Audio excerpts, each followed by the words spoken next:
Elena Cross stood frozen in her husband's mansion as Damian Blackwell, Chicago's most feared crime lord, announced to a room full of powerful men that she had failed him.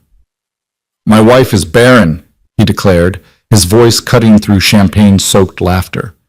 "But fortunately, I have an heir." Sierra Vale, barely 23, stepped forward holding a newborn boy. Elena's world shattered as Damian took the child, lifting him high. "My son, my legacy." But Elena clutched something in her trembling hand, a folded medical document 3 years old, a document that proved everything was a lie. Before we begin, if you want to see how this story ends, hit that like button right now and drop a comment telling me what city you're watching from. I love seeing how far these stories travel. The chandeliers in Damian Blackwell's Gold Coast mansion blazed like 1,000 accusatory eyes. Elena Cross stood at the edge of the grand ballroom, her champagne flute trembling in fingers that had forgotten how to be still. She wore the emerald gown Damian had selected that morning, not asked her to wear, but selected, laid out on the bed like a uniform for a soldier about to walk into battle. She hadn't known it was a battle, not until now. "Ladies and gentlemen," Damian's voice boomed across the marble floors and up into the vaulted ceiling where oil paintings of dead men in gilded frames looked down with the same cold judgment her husband wore so easily. "I want to thank you all for coming tonight." Elena's stomach twisted. Something was wrong. Damian never thanked anyone. He stood at the center of the room, commanding it the way he commanded everything, with violence barely restrained beneath Italian tailoring. At 45, Damian Blackwell was a man sculpted by brutality and refined by blood money. His salt and pepper hair was slicked back from a face that would have been handsome if not for the cruelty that lived in every angle of it. His eyes, dark as crude oil, swept the room with proprietorial satisfaction. Around him, Chicago's underworld elite raised their glasses. Men who ran guns, drugs, construction rackets, unions. Women who knew better than to ask questions. This was Damian's court, and they were all his subjects. Elena was his queen, or had been. "My wife and I have been married for 5 years," Damian continued, and Elena's heart stopped. He never talked about their marriage in public, never acknowledged her beyond the necessary appearances. 5 long years. Laughter rippled through the crowd, knowing, masculine, cruel. Elena's fingers tightened on her glass. "Elena has been a devoted wife," Damian said, turning to look directly at her across 30 feet of polished marble that might as well have been an ocean. "She's been patient, supportive, everything a man could ask for." His smile was a blade. "Everything except fertile." The word landed like a gunshot. Elena felt the room tilt, felt 200 eyes turn toward her like searchlights finding an escaped prisoner. Heat flooded her face, her throat, her chest. The emerald gown suddenly felt like it was strangling her. "Unfortunately," Damian continued, his voice carrying that same casual tone he used when ordering someone's execution, "my wife cannot give me children, cannot give me an heir, and a man in my position needs legacy." "Damian," Elena's voice cracked. She took a step forward, but a hand caught her arm. Marcus Chen, Damian's head of security, stood beside her like a shadow that had suddenly become solid. His grip was gentle, but absolute. "Let him finish, Mrs. Blackwell," Marcus murmured. "But fortunately," Damian said, spreading his arms wide in a gesture of magnanimous triumph, "I have been blessed." The crowd shifted, parting like the Red Sea, and through that parting walked Sierra Vale. Elena had seen her before, glimpses in hallways, reflections in windows, a flash of honey-blonde hair disappearing around corners. The household staff whispered about her. The girl Damian kept in the West Wing, the girl who was always gone before Elena came downstairs in the morning.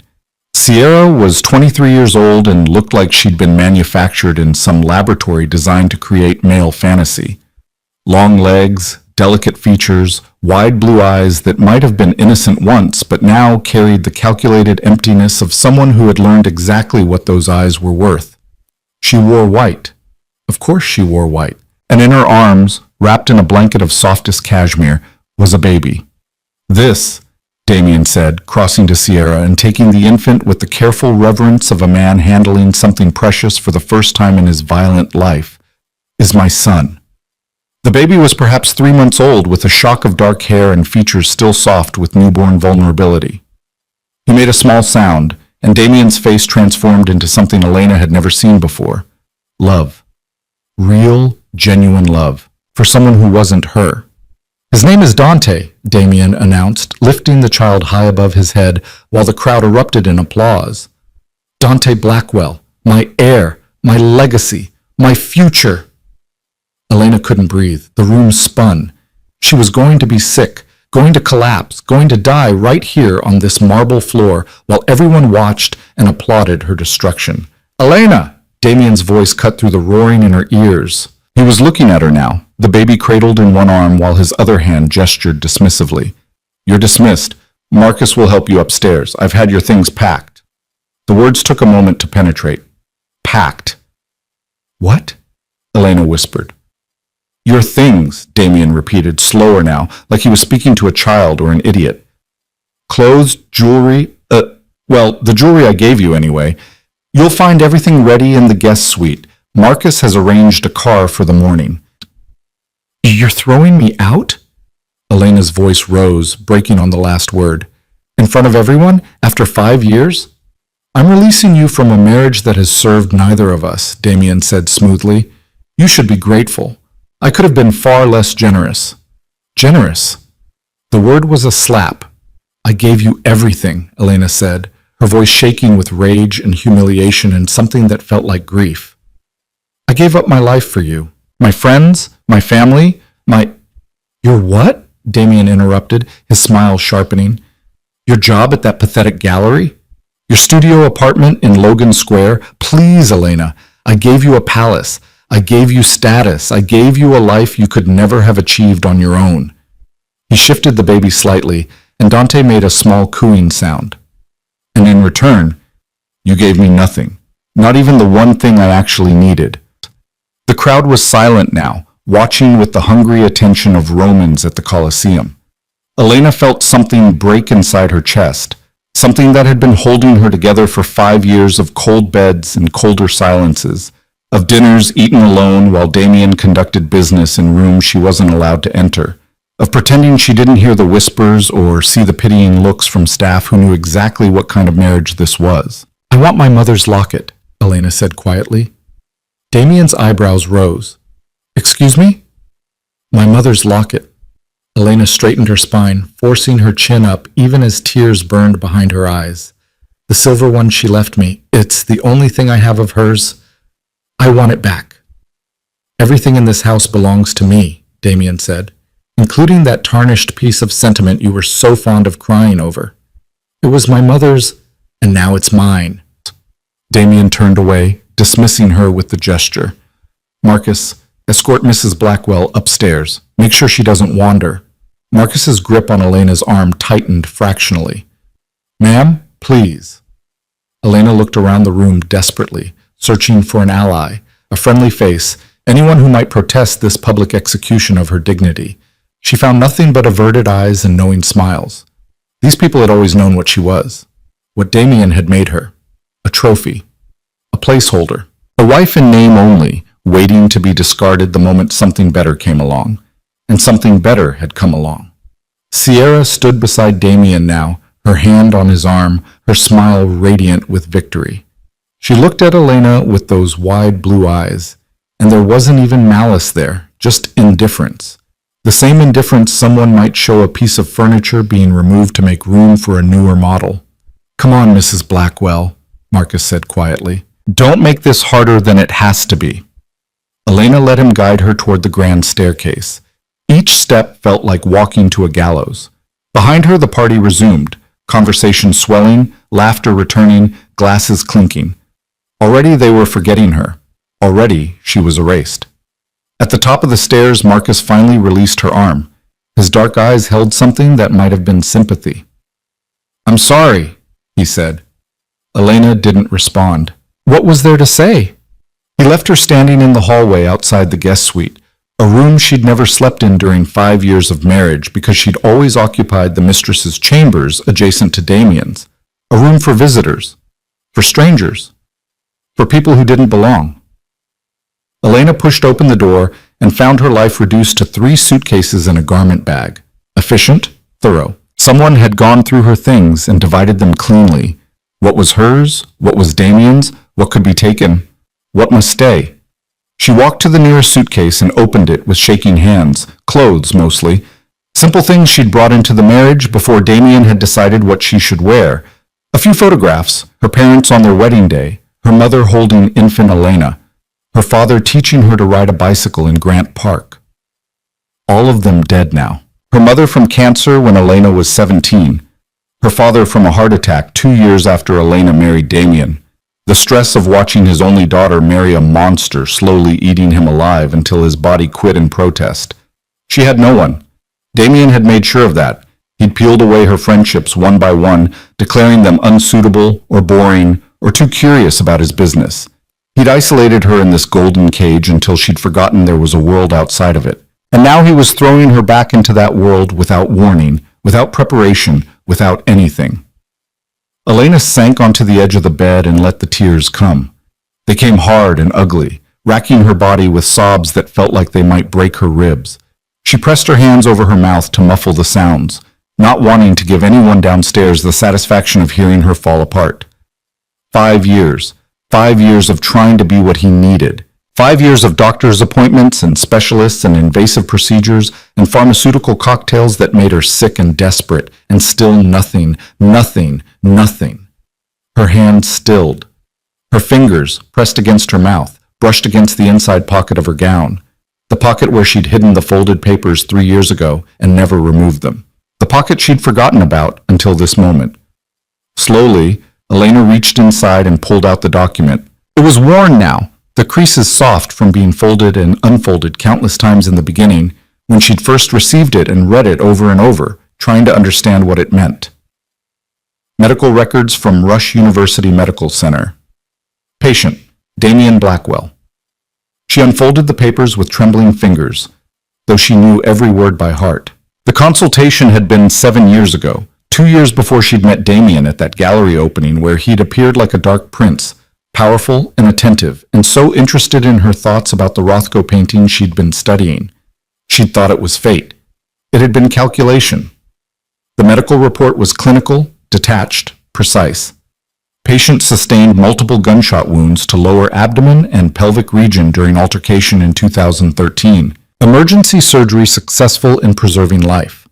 However, significant trauma to reproductive organs has resulted in permanent sterility. Sperm count, 0. Prognosis for natural conception, impossible. Patient counseled on alternative options including adoption and surrogacy. Elena had found the document by accident 3 years ago, misfiled in a box of old financial records she'd been helping organize. She'd meant to throw it away, return it, forget about it. Instead, she'd hidden it, because some part of her had known. Some instinct had whispered that this information was dangerous and precious, and needed to be kept safe. She read the words again now, and they felt different. Permanent sterility, sperm count, 0. Prognosis for natural conception, impossible. Downstairs, Damien was celebrating the birth of his son, his heir, his legacy, his biological child. Except Damien Blackwell couldn't have biological children. The doctors had been certain, definitive, absolute, which meant the baby in Sierra Vale's arms, the baby Damien had just declared his heir in front of Chicago's most dangerous men, wasn't his. Elena stood slowly, the papers clutched in her hands. Her mind was racing now, grief and shock burning away in the face of something else. Rage. Pure, incandescent rage. Damien had humiliated her in front of everyone, had called her barren, defective, worthless, had paraded his mistress and his supposed son like trophies won from Elena's failure. And all of it was a lie. Elena walked to the window and looked out at the sprawling grounds of the estate, at the city lights glittering beyond the high walls that had been her prison. She had nothing. No money. Damien controlled everything. No friends. He'd made sure of that. No family. They were all gone. No home. She was being thrown out in the morning like trash. But she had this proof that everything Damien had built tonight was a lie. This evidence that the heir he'd announced so proudly couldn't be his. This weapon. Elena carefully refolded the papers and slipped them back into the hidden pocket of her gown. Then she opened her suitcase and began to methodically go through her belongings, looking for anything else of value. Anything that could be sold, traded, used. She found $300 in cash hidden in an old jewelry box, emergency money she'd squirreled away years ago in some moment of paranoid preparation. $300. It was nothing. It was everything. She found her old phone, the one she'd used before Damien gave her the new one with tracking and monitoring and his complete control. The battery was dead, but the phone itself might still work.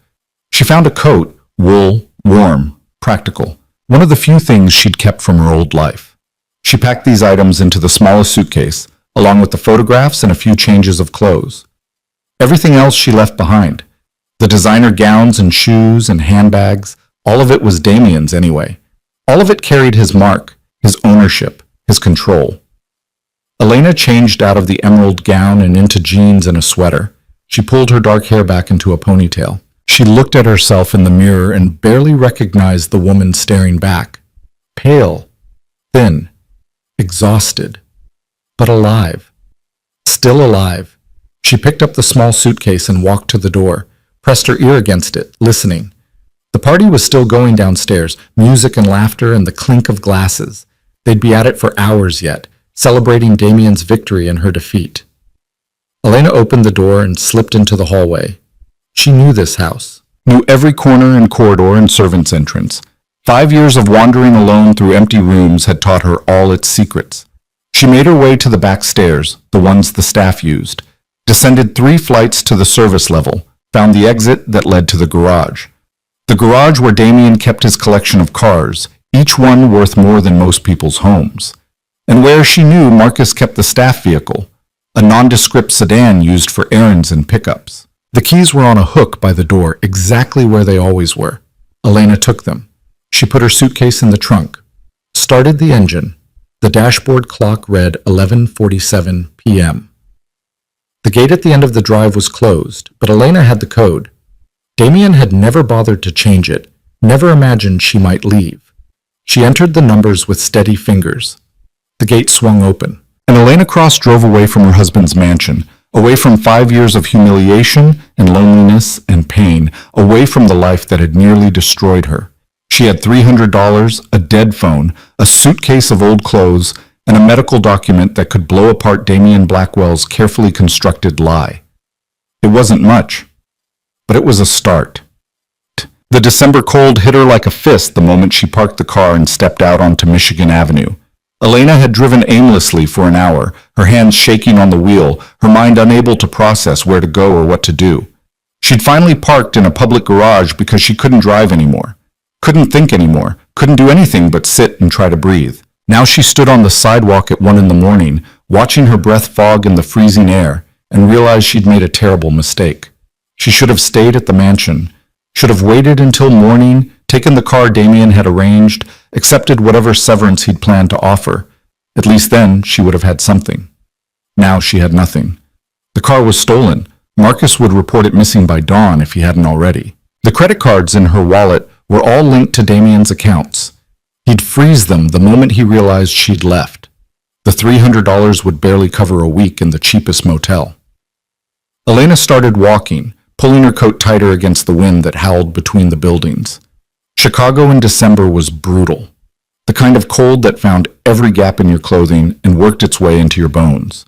The kind of cold that killed people who didn't have anywhere warm to sleep. She walked until she found a 24-hour diner, bright and warm and smelling of coffee and grease. She ordered a cup of coffee just to justify taking up space in a booth, just to sit somewhere that wasn't the freezing sidewalk. The waitress who brought the coffee was maybe 60, with kind eyes and tired feet. "You okay, honey?" she asked, setting down the cup. Elena nodded, not trusting her voice. "You need anything else? Food? We've got good pie." "Just coffee," Elena managed. "Thank you." The waitress lingered a moment longer, then nodded and walked away. Elena wrapped her hands around the warm cup and tried to think. She needed a plan. Needed to figure out what to do next, where to go, how to survive. The medical document was still in her pocket, a secret weight that felt heavier with every passing minute. She could go to the police. The thought appeared fully formed, and for a moment it felt like salvation. She could go to the police and show them the document. Could tell them Damien had committed fraud, had claimed a child that wasn't his, had what exactly? Claimed a child? That wasn't illegal. Damien could claim any child he wanted, could announce anyone as his heir. Unless there was a question of inheritance or legal paternity, the police wouldn't care.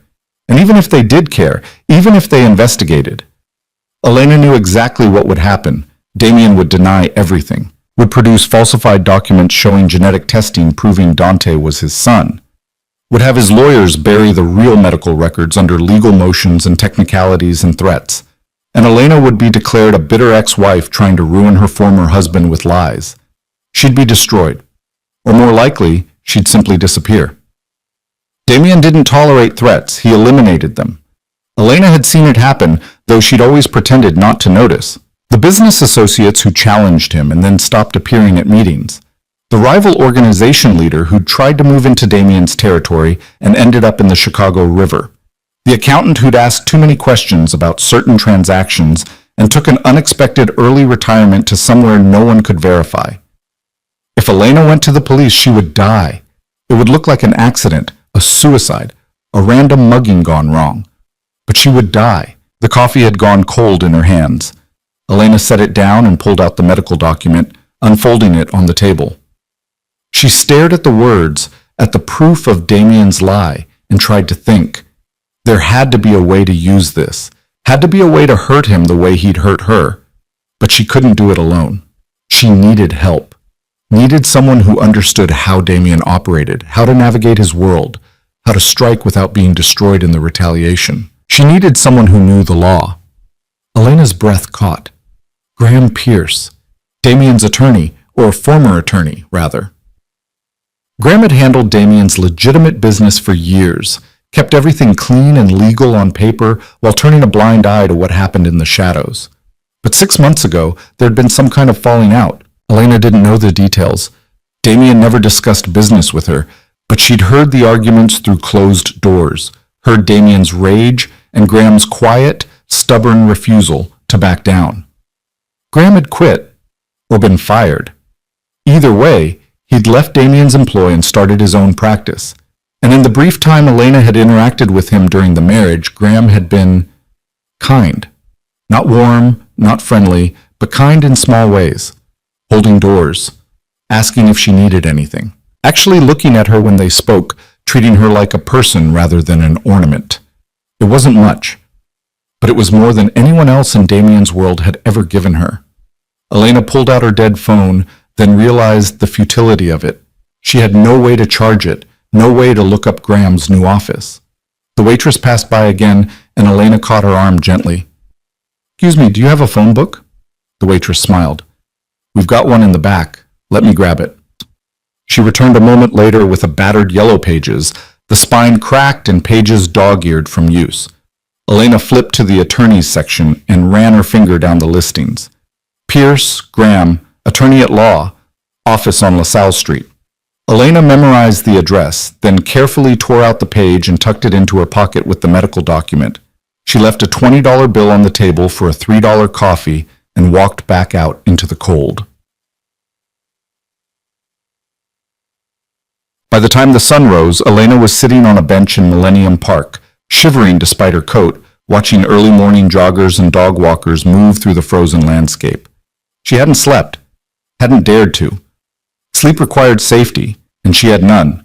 The city woke around her slowly, lights coming on in offices, cars filling the streets, the rhythm of a weekday building momentum. At 8:30, Elena stood and made her way to LaSalle Street. Graham Pierce's office was in a modest building sandwiched between a coffee shop and an insurance agency.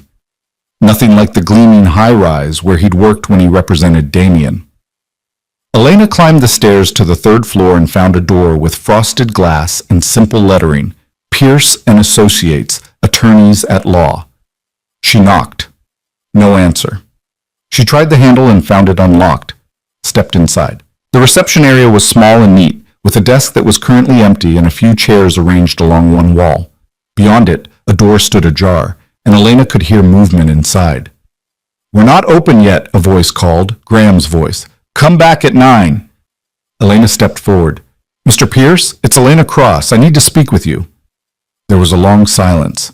Then Graham appeared in the doorway, and his expression shifted from irritation to shock. He was in his late 40s, with graying hair and the kind of face that wore stress like a permanent accessory. His suit was expensive but rumpled, like he'd slept in it.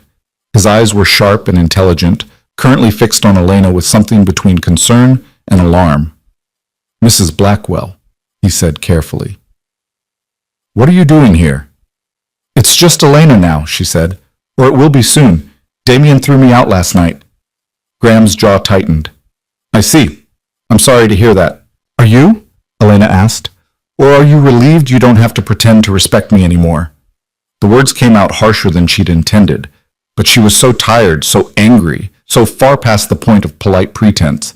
Graham studied her for a long moment, then stepped back and gestured into his office. Come in, he said quietly. Sit down before you fall down.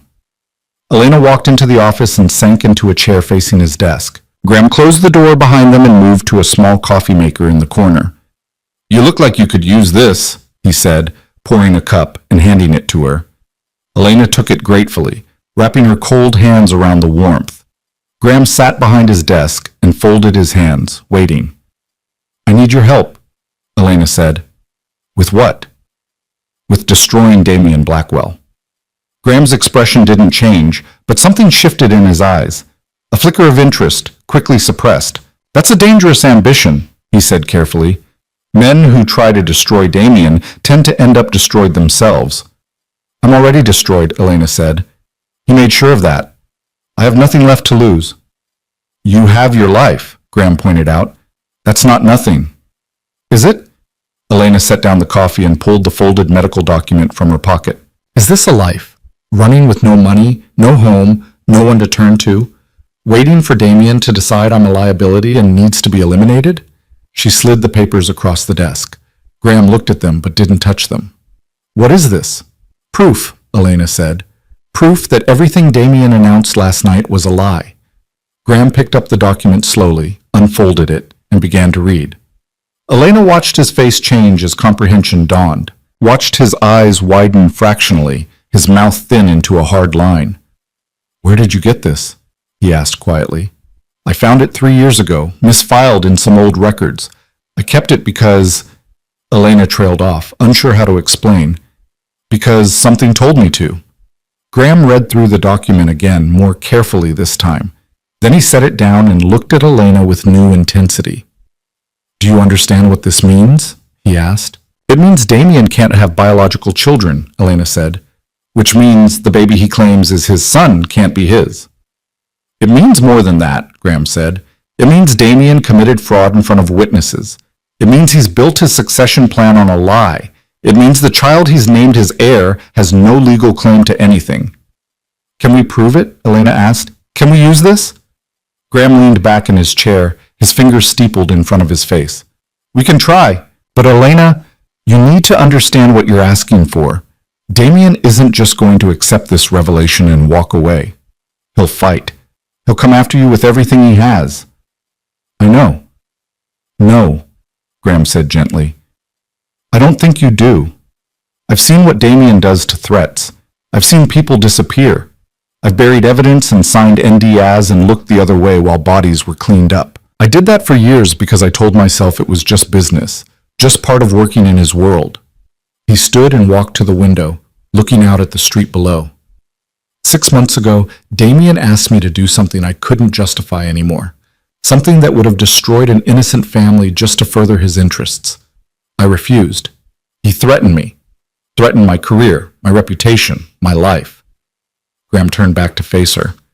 I walked away because I finally reached my limit, but I walked away alive because Damien decided I wasn't worth the trouble of killing. If you come after him with this, you won't get that luxury. He'll see you as a mortal threat, and he will eliminate you. Elena stood, her legs shaking but her voice steady. He already eliminated me. He just did it publicly instead of permanently. But I'm still here, and I have this. She tapped the medical document. And I'm going to use it to destroy him, with or without your help. Graham studied her for a long moment. Then something shifted in his expression. the caution giving way to something that looked almost like respect.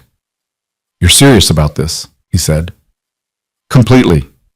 Even knowing it might kill you?" "Especially knowing that," Elena said.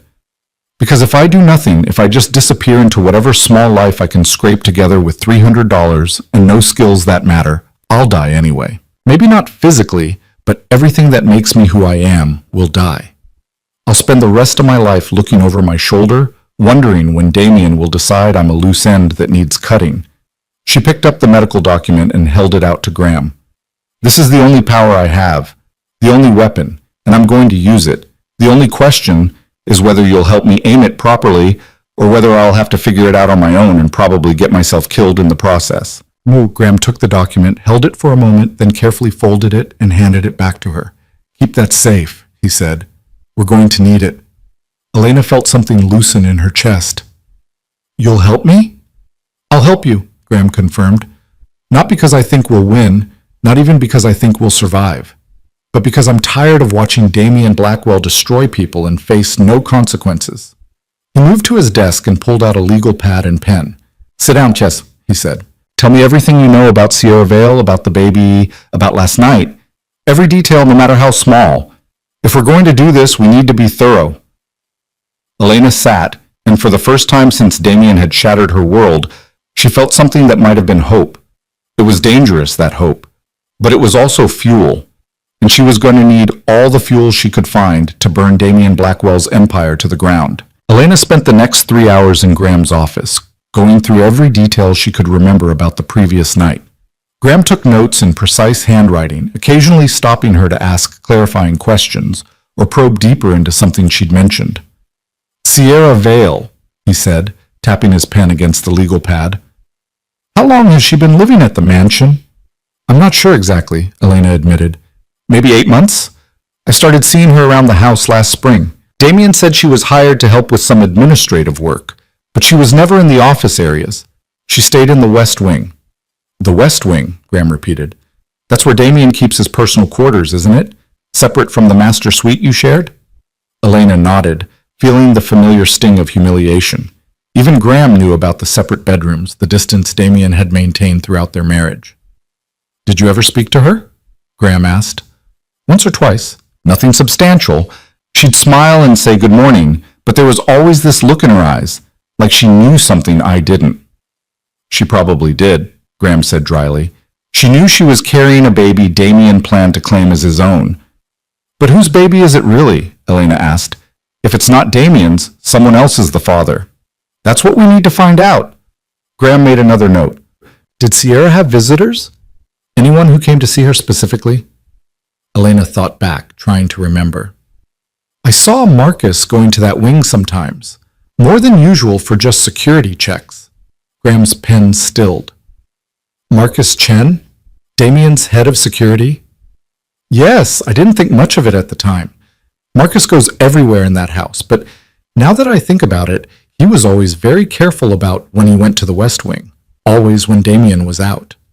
"Interesting." Well, Graham underlined something on his pad. "Marcus has been with Damien for what, 10 years? 12, Elena said. "He started right after Damien took over the organization from his uncle." "Loyal?" "I thought so, but loyal men don't usually visit the boss's mistress when he's not around." Graham leaned back in his chair, his expression thoughtful. "We need more than speculation. We need proof of who the father actually is. DNA evidence would be ideal, but getting it won't be easy." "Damien will have had tests done," Elena said. "He wouldn't claim the baby without confirming paternity first. He's too careful for that." "Except he can't confirm paternity," Graham pointed out, "because he's sterile, which means either the tests were falsified or he never actually had them done," Elena finished. "He just assumed the baby was his because Sierra told him it was. Would she be that bold, lying to Damien Blackwell about something that fundamental?" Elena thought about the young woman she'd seen holding the baby, about the calculating emptiness in those blue eyes. If she thought she could get away with it? Yes. Sierra isn't stupid. She knows exactly what she's doing. Graham made more notes, then looked up at Elena. "Where have you been staying? Please don't tell me you slept on a park bench last night." Elena's silence was answer enough. Graham swore quietly. Elena, you can't. That's not safe. Damien could have people looking for you right now. I don't have anywhere else to go, Elena said. I have $300. That's not enough for even a week in a decent hotel. It's not about decent, Graham said. It's about safe. And a park bench is the opposite of safe. He pulled out his wallet and extracted several bills. Here, take this. Elena stared at the money, at least $500. I can't accept that. You can and you will, Graham said firmly. Consider it a retainer. You're my client now, and I need my client alive and functional, not frozen to death in Millennium Park. Graham, there's a motel on Western Avenue, he continued, writing down an address. Nothing fancy, but it's clean and the owner doesn't ask questions. Tell her Graham sent you. She'll give you a weekly rate and won't require ID. Elena took the money and the address with shaking hands. Why are you helping me like this? Graham's expression softened slightly. Because someone should have helped you 5 years ago, before you married that monster. And because I spent too many years looking the other way while Damien destroyed people, I'd like to try being on the right side for once. He stood and walked to a filing cabinet, pulling out a folder. I kept copies of everything when I left Damien's employ. Everything I thought might be relevant someday, including this. He handed Elena a photograph. It showed Damien at some kind of medical facility, younger by maybe 10 years. The image was grainy, clearly taken from a distance or with a hidden camera. This was taken right after the shooting that left him sterile, Graham explained. A rival organization tried to take him out. They failed, obviously, but not before doing permanent damage. Damien kept it very quiet, paid off the medical staff, buried the records, eliminated anyone who might talk. How did you get this? Elena asked. I was already working for him by then. He needed someone to handle the legal cleanup, make sure nothing leaked that could make him look weak. Graham's mouth twisted. I helped him bury it, helped him maintain the image of strength and virility, and I told myself it was just business. He pulled out another document, this one a legal contract. This is the agreement Damien made with the hospital, complete confidentiality in exchange for a very generous donation. The original medical records were supposed to be destroyed, but clearly someone kept a copy. The one I found, Elena said. Exactly.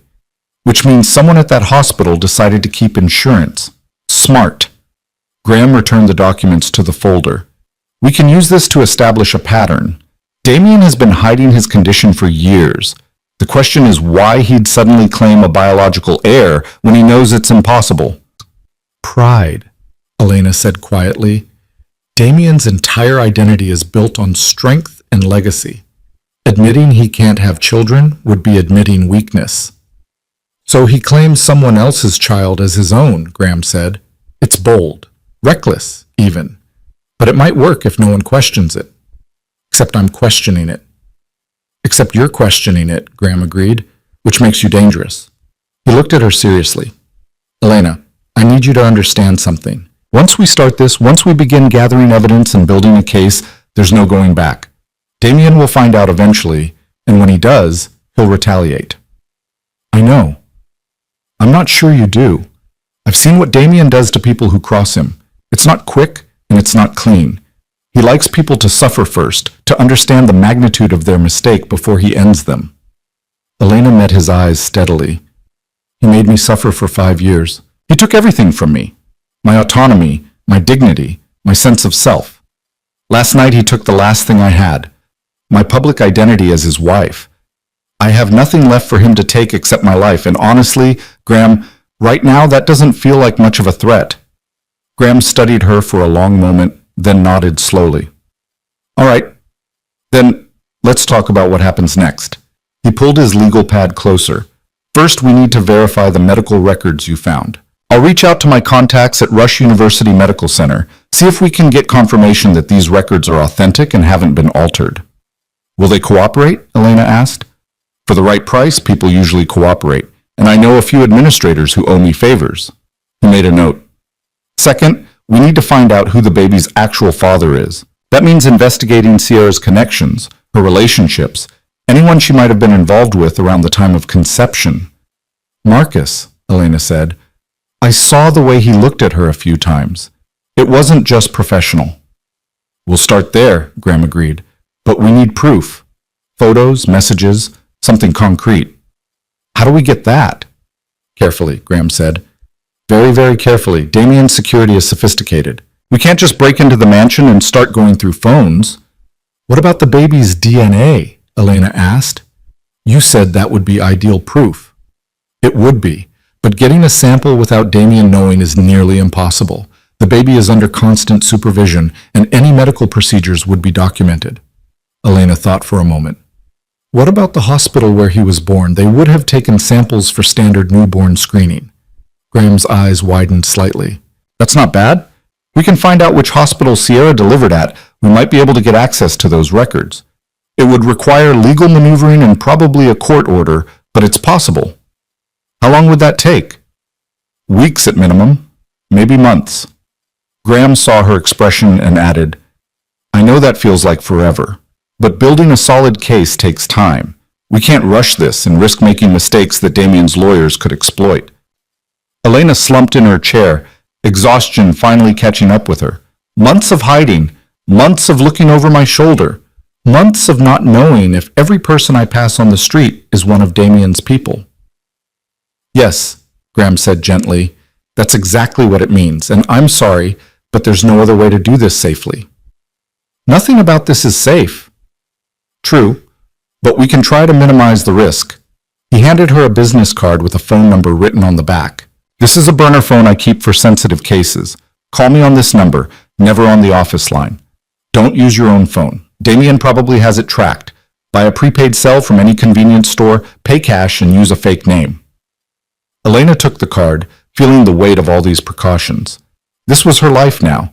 Fake names and burner phones and looking over her shoulder. What should I do in the meantime? She asked. Just hide at that motel and wait?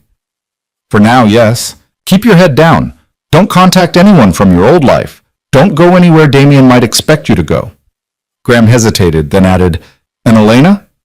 Don't trust anyone. Damien has people everywhere. Police, judges, business owners. Anyone could be feeding him information. Even you? The question came out before Elena could stop it. Graham didn't look offended. Even me. You'd be smart to maintain some skepticism about my motivations. He smiled faintly. But for what it's worth, I really do want to see Damien brought down. He's caused too much damage for too long. Elena stood, tucking the money and address into her pocket along with the precious medical document. How will I know if you find something? I'll call you on the burner phone. Give me a few days to start making inquiries. In the meantime, rest, eat, try to regain some strength. Graham walked her to the door. And Elena, be careful. You're more resilient than you think, but you're also very vulnerable right now. Don't take unnecessary risks. Elena nodded and stepped out into the hallway. The building suddenly felt too exposed, too public. Every face she passed could be someone working for Damien. She hurried down the stairs and out onto LaSalle Street, pulling her coat tight against the bitter wind. The motel Graham had directed her to was a 40-minute walk, but Elena didn't dare take a cab, too easy to trace. She walked with her head down, trying to blend into the lunchtime crowds, just another anonymous person in a city full of them. The motel was exactly as Graham had described. Nothing fancy, but clean. The owner was a heavy-set woman in her 60s with shrewd eyes and a no-nonsense manner. Graham sent you? She asked when Elena approached the desk. Yes, ma'am. The woman looked Elena over, taking in the expensive coat and the haunted eyes. You in trouble? Yes, ma'am. The kind of trouble that's going to show up at my door with guns. Elena hesitated. I hope not. That's not exactly reassuring. But the woman pulled out a registration form. Cash only. 1 week up front. No visitors, no noise. You cause problems, you're out immediately. I understand. Name? Elena panicked for a moment, then said, Sarah Miller. The woman's eyebrow rose slightly. Clearly she didn't believe it, but she wrote it down without comment. That'll be $200 for the week. Elena handed over the money, watching her safety net shrink. The woman gave her a key attached to a plastic tag marked with a room number. Second floor, end of the hall. Ice machines on the first floor, vending machines by the office. You need anything, you come ask me directly. Don't go bothering other guests. Thank you, Elena said. Don't thank me yet. Week's not over. But there was something almost kind in the woman's expression. "There's a diner 2 blocks west. Good food, cheap prices. Tell them Betty sent you." Elena nodded and climbed the stairs to the second floor. The room was small and sparse. A bed, a dresser, a tiny bathroom, a television that looked 20 years old. But it was warm and private, and nobody here knew who she was or who she'd been married to. Elena locked the door, engaged the chain, and finally let herself collapse onto the bed. She'd been running on adrenaline for almost 12 hours. Now, in this quiet room with its thin walls and worn carpet, the reality of her situation crashed over her. She was alone. Truly, completely alone in a way she'd never been before. When her parents died, she'd had friends and colleagues from the gallery. When she married Damien, she'd had the staff and the social circle of wives and girlfriends, even if they'd never been real friends. Now she had nobody except Graham Pierce, a man she barely knew and probably shouldn't trust. Elena pulled out the medical document and unfolded it once more, staring at the words that had become both her weapon and her curse. Permanent sterility. She thought about Damien standing in front of all those people, holding that baby, his face transformed with genuine love and pride. Had he known? Had he suspected the child wasn't his? Or had Sierra's lie been so convincing that he'd never questioned it? And what would he do when he found out the truth? Elena refolded the document and tucked it back into her pocket. Then she pulled out the cash Graham had given her and counted it carefully. $500 from Graham, plus the $100 she had left from her own stash. $600 total, minus the $200 for the motel. $400 to last until Graham found something useful or she figured out her next move. Elena's stomach growled, reminding her she hadn't eaten since yesterday afternoon. She thought about the diner Betty had mentioned, but the idea of going back outside, of being exposed and visible, made her feel sick. Instead, she lay down on the bed and closed her eyes. Just for a moment, she told herself, just to rest. She was asleep before she could finish the thought. Elena woke to darkness and the sound of shouting in the hallway. She sat up disoriented, her heart pounding, unsure for a moment where she was. The motel. She was at the motel. The shouting continued, a man and woman arguing about money, their voices carrying clearly through the thin walls. Elena checked the bedside clock, 9:47 p.m. She'd slept for almost 8 hours. Her body ached and her mouth tasted like ash, but the desperate exhaustion had eased slightly. She got up and went to the bathroom, splashing cold water on her face and trying to assess herself in the spotted mirror. She looked terrible. Pale, hollow-eyed, her hair a tangled mess. She looked like someone running for her life, because that's what she was.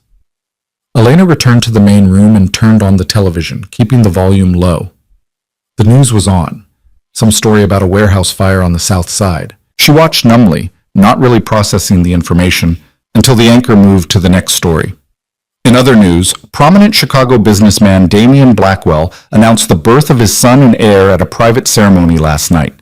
The child, named Dante Blackwell, was introduced to family and associates in what sources describe as an emotional celebration. Blackwell, who heads the Blackwell Group real estate development firm, has been a fixture in Chicago's business community for over 2 decades.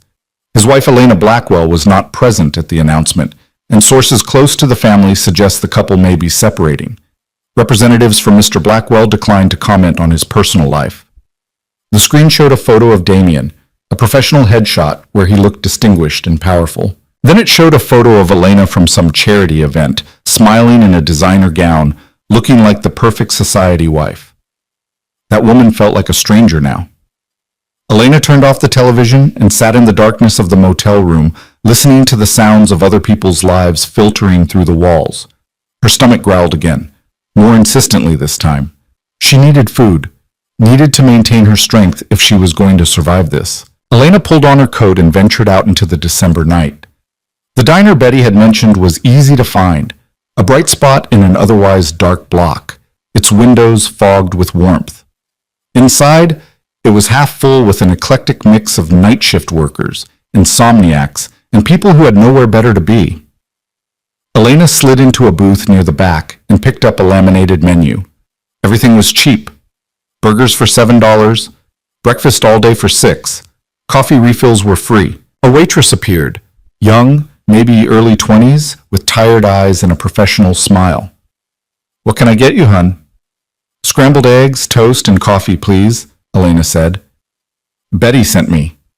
The waitress's expression shifted slightly, becoming friendlier. "Any friend of Betty's gets the good coffee, not the stuff we serve everyone else. You want hash browns with that?" "Yes, please. Coming right up." The food arrived quickly, and Elena ate mechanically, forcing herself to finish everything even though her stomach felt like it had shrunk. She needed the calories, needed the energy. She was on her second cup of the allegedly good coffee when someone slid into the booth across from her. Elena's head snapped up, her body tensing for flight. But it wasn't one of Damien's men. It was a woman, maybe 40, with short black hair and sharp features. She wore a leather jacket and had the kind of bearing that suggested she could handle herself in a fight. "Elena Cross?" the woman asked quietly. Elena's blood turned to ice. "I don't know who that is." "Yes, you do, and I'm not here to hurt you, so relax." The woman leaned back in the booth, her posture deliberately casual. "My name is Rebecca Torres. I'm a private investigator, and I've been looking for you."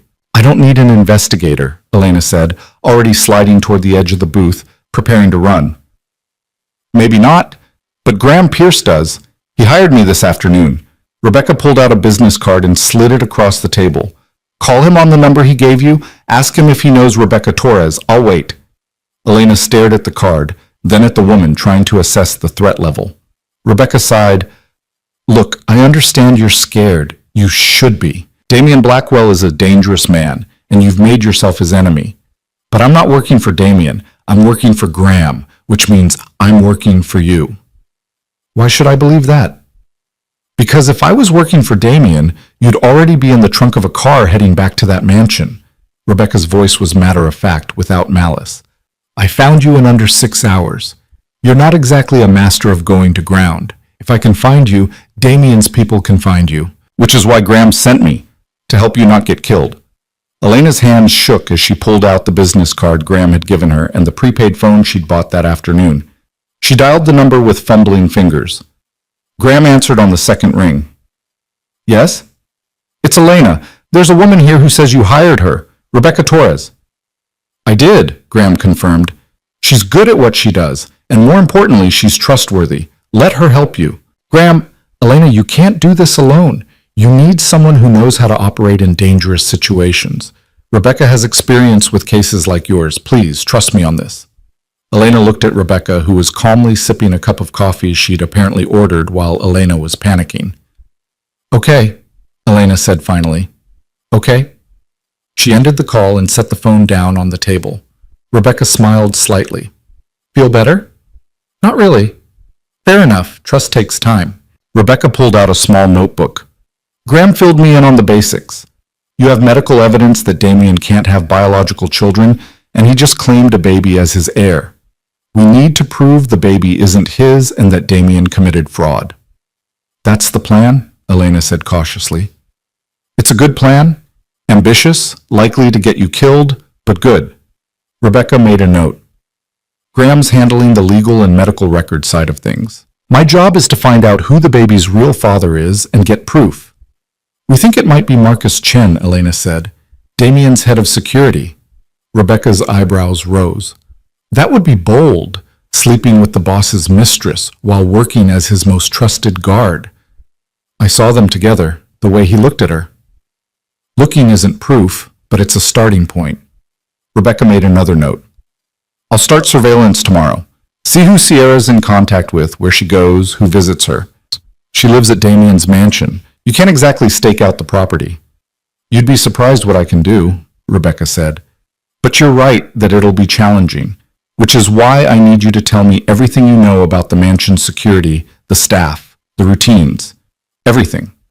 They spent the next hour going through details, with Elena describing the layout of the property, the guard rotations she'd observed, the patterns of household staff. Rebecca took notes rapidly, occasionally asking clarifying questions. Finally, she closed the notebook and looked at Elena seriously. "You need to move from that motel. It's too exposed, and Betty's place is one of the first spots anyone looking for you would check." "Graham just sent me there this morning," Elena protested, And by tomorrow morning, you need to be somewhere else. I know a place. A short-term rental, the owner doesn't ask questions, and it's more secure than Betty's motel. I can't afford... Graham's covering it, Rebecca interrupted. Consider it part of the investigative expenses. You can pay him back after we destroy Damien, and you get a proper divorce settlement. If we destroy Damien, Elena thought, if we survive that long. But she nodded. Okay. When do we move? Tonight. Right now. Pack your things, and I'll drive you over. Why the rush? Rebecca's expression turned serious. Because I wasn't the only one looking for you today. I spotted 2 of Damien's regular contractors nosing around this neighborhood this evening. They haven't found you yet, but it's only a matter of time. Elena felt her remaining sense of security crumble. He's hunting me. Of course he is. You embarrassed him by running away. He can't let that stand. Rebecca stood. Come on, let's get you somewhere safer before they widen their search grid. Elena left money on the table for her meal and followed Rebecca out into the cold night. A car was parked at the curb, a nondescript sedan that could have belonged to anyone. Get in, Rebecca said.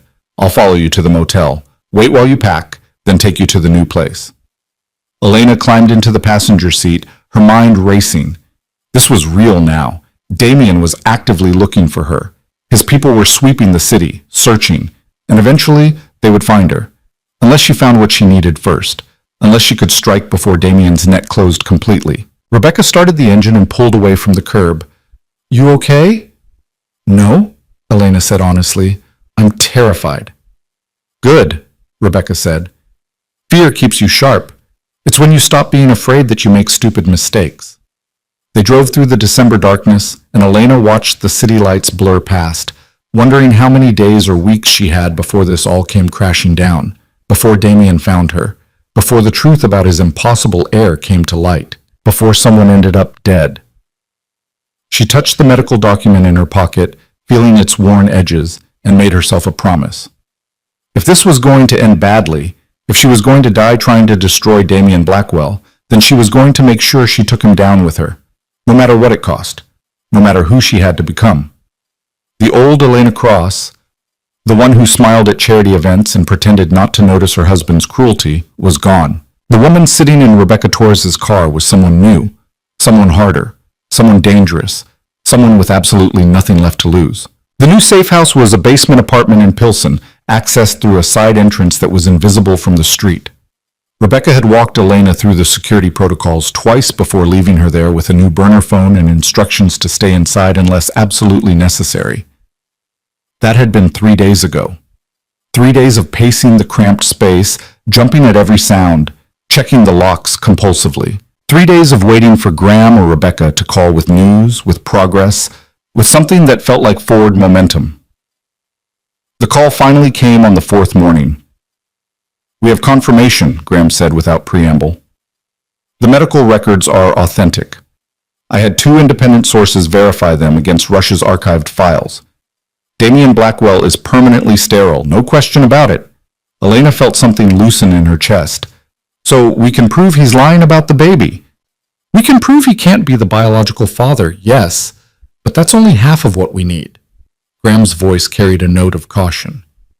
We still need to identify who the actual father is and get DNA evidence to support it. Has Rebecca found anything? She's been conducting surveillance on the mansion. Sierra hasn't left the property since the announcement, but Rebecca's managed to identify several people who visited, including Marcus Chen, who's been to the West Wing 5 times in the past 3 days. That's suspicious, Elena said. It's suggestive, but not proof. Marcus could claim he's just doing security checks. Graham paused. Rebecca thinks she can get photographic evidence if she can position herself correctly. The West Wing has windows that face the garden, and there's a maintenance building with a clear sight line. That sounds dangerous. It is, which is why Rebecca's waiting for the right opportunity, a time when most of the security team is occupied elsewhere. Another pause. There's something else. I've been looking into Sierra's background, trying to find connections to Marcus or anyone else who might be the father. And? Sierra Vale isn't her real name.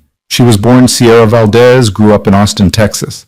Dropped out of college at 19, worked various service jobs, then disappeared from the public record for about 2 years before resurfacing in Chicago 8 months ago. Elena processed this information. Where was she during those 2 years? That's what I'm trying to find out. But here's what's interesting. Marcus Chen also has a connection to Austin. He worked private security there before Damien hired him. The implications clicked into place. They knew each other before Sierra came to the mansion. Possibly. I'm still trying to confirm it, but the timeline fits. Graham's voice took on a harder edge. If Marcus and Sierra planned this together, if they deliberately set up Damien to claim a child that isn't his, then this is conspiracy and fraud on a level that could bring down his entire organization. Why would they do it? Elena asked. What do they gain? Think about it, Graham said. Damien just declared that baby his heir. That child is now positioned to inherit everything. The business, the assets, the power. And who do you think would control that inheritance until the child comes of age? Sierra, Elena breathed. As the mother. Exactly. And who would be protecting her and the child as head of security? Marcus. Elena felt a chill run down her spine. They're positioning themselves to take over Damien's empire. It's brilliant in a twisted way, Graham said. Damien can't have children, so he's desperate for an heir. Sierra provides one, Damien claims it as his own, and suddenly she and Marcus have a path to everything Damien has built. All they have to do is wait. Wait for what? Graham's silence was answer enough. You think they're planning to kill him, Elena said quietly. I think it's a possibility we need to consider. Once the baby is established as Damien's heir, once all the legal paperwork is in place, Damien becomes expendable. An accident, a heart attack, a random act of violence in his own dangerous world, any of those could happen, and Sierra and Marcus would be positioned perfectly to take control. Elena sat down on the apartment's worn couch, her mind reeling. We need to warn him. Warn Damien? Graham sounded incredulous. The man who threw you out in front of everyone? Who humiliated you and stole your mother's locket and is probably actively hunting you right now? I know what he did, Elena said sharply. But if Sierra and Marcus are planning to murder him, we can't just let it happen. That's not justice. That's natural selection, Graham interrupted. Damien Blackwell has killed people, Elena. Ordered executions, buried bodies, destroyed lives. If someone in his own organization decides to eliminate him, that's just the world he created finally consuming him. I didn't come to you to let Damien get murdered, Elena said. I came to you to expose him, to prove he lied about the baby, to take away his legacy, not his life. Why? Graham's question was blunt. Why do you care if he lives or dies? Elena struggled to articulate something she barely understood herself. Because if he dies, especially if he dies before the truth comes out, then he becomes a martyr. His legacy stays intact. The baby he claimed as his heir inherits everything, and Sierra and Marcus win. But if we expose him while he's still alive, if we prove that his perfect heir is a lie and that he was betrayed by his own people, then we destroy him completely. We take away everything he values most, his power, his reputation, his legacy. There was a long silence on the other end of the line. Finally, Graham said, You're more ruthless than I gave you credit for. I learned from the best, Elena said bitterly. 5 years with Damien Blackwell taught me exactly how to hurt someone where it matters most. All right, Graham said. Then we proceed as planned. We gather evidence, we build our case, and we expose everything publicly before anyone ends up dead. But Elena, that means we're racing against a clock now. If Marcus and Sierra really are planning to eliminate Damien, they could move at any time. How long do we have? I don't know. But I'd guess they'll wait until after the legal paperwork is finalized. The documents establishing Dante as Damien's heir and beneficiary. That process usually takes a few weeks. So we have weeks to find proof and expose them. Maybe less. Maybe more. Depends on how patient they are. Graham paused. Rebecca's planning to attempt the surveillance tonight. There's a charity event at the Palmer house that Damien's attending. Most of his security team will be with him, leaving the mansion less protected. That's our opportunity, Elena said. It's Rebecca's opportunity. You're staying exactly where you are, locked in that apartment, where it's safe. Graham, no arguments. You hired me to handle this legally and safely. That means you don't go anywhere near that mansion. His voice softened slightly. I know you want to be involved, but the best thing you can do right now is stay alive and stay hidden. Let Rebecca do her job. Elena wanted to argue, wanted to insist she could help, but she knew he was right. She had no training in surveillance or covert operations. She'd just get in the way, or worse, get caught. Fine, she said. But you call me the moment Rebecca finds anything. I will. In the meantime, there's something you can do. Graham's tone shifted, becoming more businesslike. I need you to write down everything you remember about the night Damien announced the baby. Every detail, every word he said, every person who was there. I'm building a timeline and a witness list, and your testimony will be crucial. You think this will go to court? Elena asked. I think we need to be prepared for every possibility. If we expose Damien publicly, there will be legal ramifications. Fraud charges, paternity disputes, custody battles over the child. The more documentation we have, the stronger our position. Elena found a pen and paper in the apartment's small kitchen and began writing, reconstructing that terrible night in painful detail. The emerald gown, the champagne, Damien's cruel smile as he called her Barren, Sierra in white, holding the baby. The applause, the pitying looks, the complete destruction of everything Elena had thought her life was. She was still writing 2 hours later when the burner phone rang again. It was Rebecca this time, her voice tight with urgency. We have a problem. Elena's heart jumped. What happened? I got the photos. Clear shots of Marcus and Sierra together in the West Wing, and they weren't being professional about it. Rebecca paused. But I also saw something else. There's another player involved, someone I didn't expect. Who? Cole Mercer, one of Damien's bodyguards, younger guy, been with the organization about 3 years.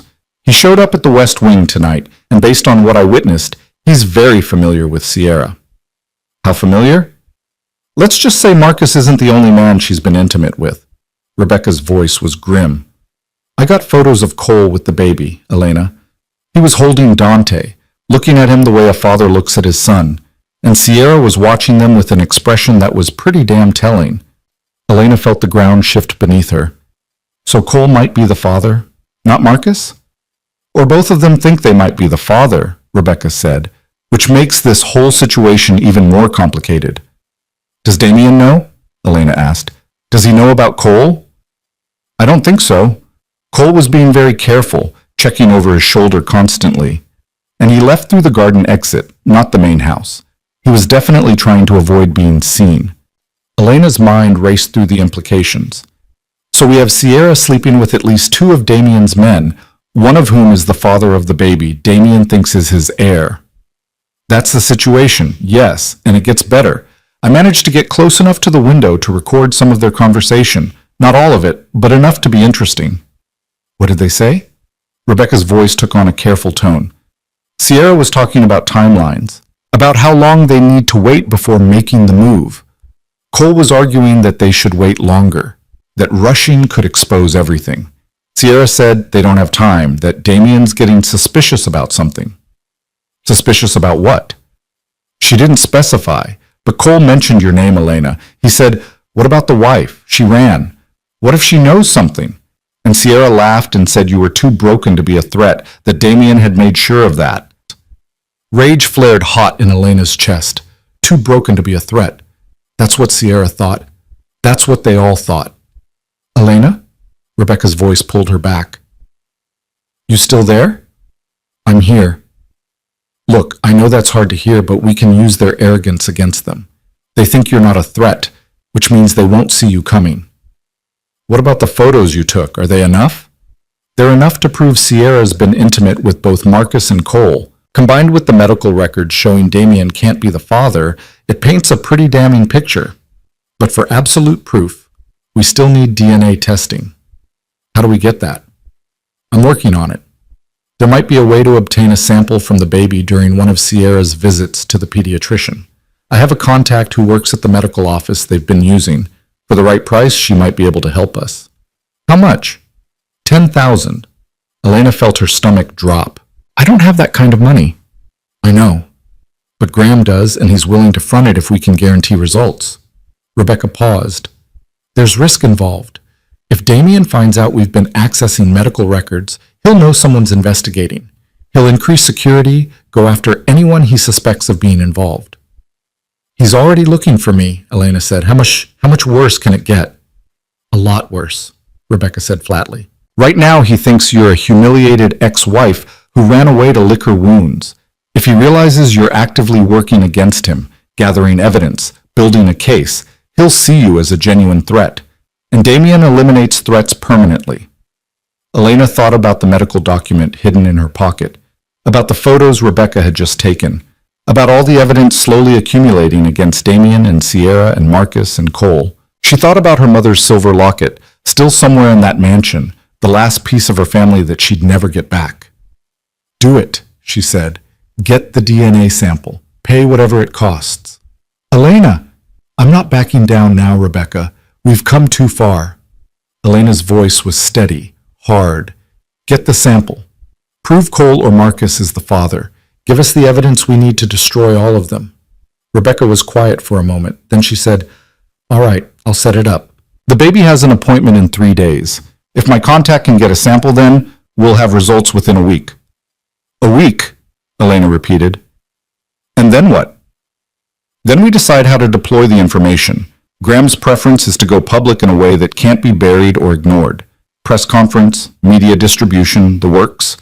Make it impossible for Damien to suppress the truth. He'll come after us, Elena said. After all of us.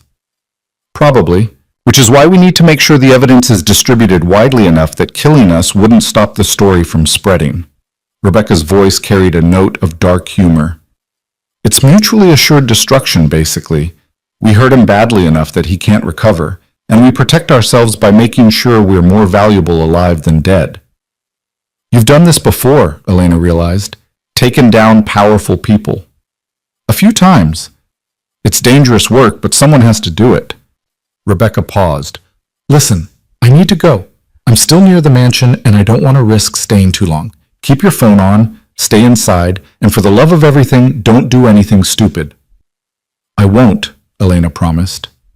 She ended the call and sat in the quiet apartment, listening to the sounds of the city filtering through the small basement windows. Somewhere above her, people were living normal lives. Going to work, coming home to families, making dinner, watching television, existing in the comfortable, mundane world Elena had been violently ejected from. She wondered if she'd ever get back to that world, if there was any version of the future where she could have a normal life again, or if this, hiding in basements, gathering evidence against dangerous men, waiting for violence to find her, was what she had become permanently. The thought should have terrified her. Instead, it felt almost clarifying. Elena pulled out the medical document and read through it again, memorizing every word, every detail. This piece of paper had started everything, had given her the weapon she needed to fight back. But it wasn't enough anymore. They needed the DNA evidence, needed absolute, undeniable proof that Damien's heir was a lie. And they needed to find out what Sierra and Cole had meant about making the move. What were they planning? When would they act? Elena stood and began pacing the small apartment, her mind working through scenarios and possibilities. If Sierra and Cole were planning to eliminate Damien, they would need to do it carefully. Make it look accidental or like natural causes. Damien was too high profile for an obvious murder. That would bring investigation, scrutiny, problems. But Damien lived in a dangerous world. Accidents happened. Rivals made moves. Even in his own mansion, surrounded by his own security, he was vulnerable, especially if his security was working against him. Elena stopped pacing and pulled out her burner phone. She dialed Graham's number. He answered immediately. Rebecca called you? Yes. Graham, we need to get into that mansion. Absolutely not. Listen to me, Elena interrupted. Sierra and Cole are planning something, and it's happening soon. We need to know what they're planning, and the only way to find out is to get access to Sierra's room, her phone, her computer, something that will tell us their timeline. That's suicide, Graham said flatly. Even with most of the security at the charity event, there are still guards on the property. You'd never make it inside. I would, if I had help. If Rebecca could create a distraction, no. Graham's voice was firm. Elena, I understand you're frustrated, but breaking into Damien's mansion is not an option. It's too dangerous and too likely to get you killed. Then what do you suggest? Elena demanded. We just wait for Sierra and Cole to murder Damien and take over his empire? We gather the DNA evidence, we build our legal case, and we expose them publicly before they can act. That's the plan. And it's the only plan that doesn't end with you in a morgue. Elena wanted to scream, to throw the phone, to do something with the helpless rage that was burning through her. I can't just sit here, she said, her voice breaking. I can't just hide and wait and hope we're fast enough. I know, Graham said, his voice gentler now. I know this is hard, but you hired me because you trusted my judgment, at least a little bit. So trust me now when I tell you that patience is our best weapon. Let Rebecca get the DNA sample. Let me continue building the legal case. Let the evidence accumulate until we have enough to bury all of them. And what if we're too late? What if Damien ends up dead before we can expose them? Then we expose them anyway, Graham said. We prove that Sierra and Cole conspired to defraud Damien, that they committed paternity fraud, that they planned his murder. They'll go to prison, and you'll still get your justice. It's not the same, Elena said quietly. I wanted to see his face when the truth came out. Wanted him to know that I was the one who destroyed him. I know. But sometimes we don't get the satisfaction we want. Sometimes we just have to settle for winning. Elena closed her eyes and took a deep breath, forcing herself to calm down. Graham was right. She knew he was right. Breaking into the mansion was reckless and stupid and would probably get her killed, but the waiting was eating her alive. 3 days, she said. You said the baby has an appointment in 3 days. Yes. So in 3 days we'll have DNA evidence. And then what's the timeline for results? The lab can expedite it, 5 to 7 days for definitive results. So 10 days total, maximum. Give or take, why? Because I need a number, Elena said. I need to know how long I have to wait before this is over. 10 days. I can survive 10 days. Elena, just promise me that in 10 days we'll have enough to go public. Promise me that we'll expose them and this nightmare will be over. Graham hesitated, and in that hesitation, Elena heard all the uncertainty and risk and danger that he was trying to protect her from. I can't promise that, he said finally, but I can promise that I'll do everything in my power to make it happen. That's the best I can offer. It would have to be enough. Okay, Elena said. Okay, I'll wait. I'll stay here and stay hidden and let you and Rebecca handle it. Thank you. Graham's relief was audible.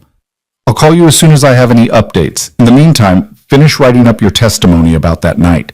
Every detail could be important. Elena agreed and ended the call. She returned to her notes, forcing herself to focus on the task at hand. Description of the ballroom, the guest list as far as she could remember, the exact words Damien had used when he called her Barren. She was deep in the memories when she heard footsteps outside the apartment door. Heavy footsteps. Multiple people. Elena froze, her heart hammering against her ribs.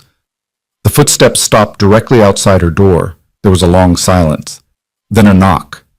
3 sharp raps that echoed through the small space like gunshots. Elena's mind raced. Rebecca had told her to stay inside, not to answer the door for anyone. But what if it was Rebecca? What if something had gone wrong and she needed help? Another knock.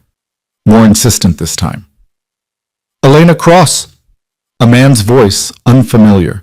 We know you're in there. Open the door. Elena's blood turned to ice. They'd found her. Damien's people had found her.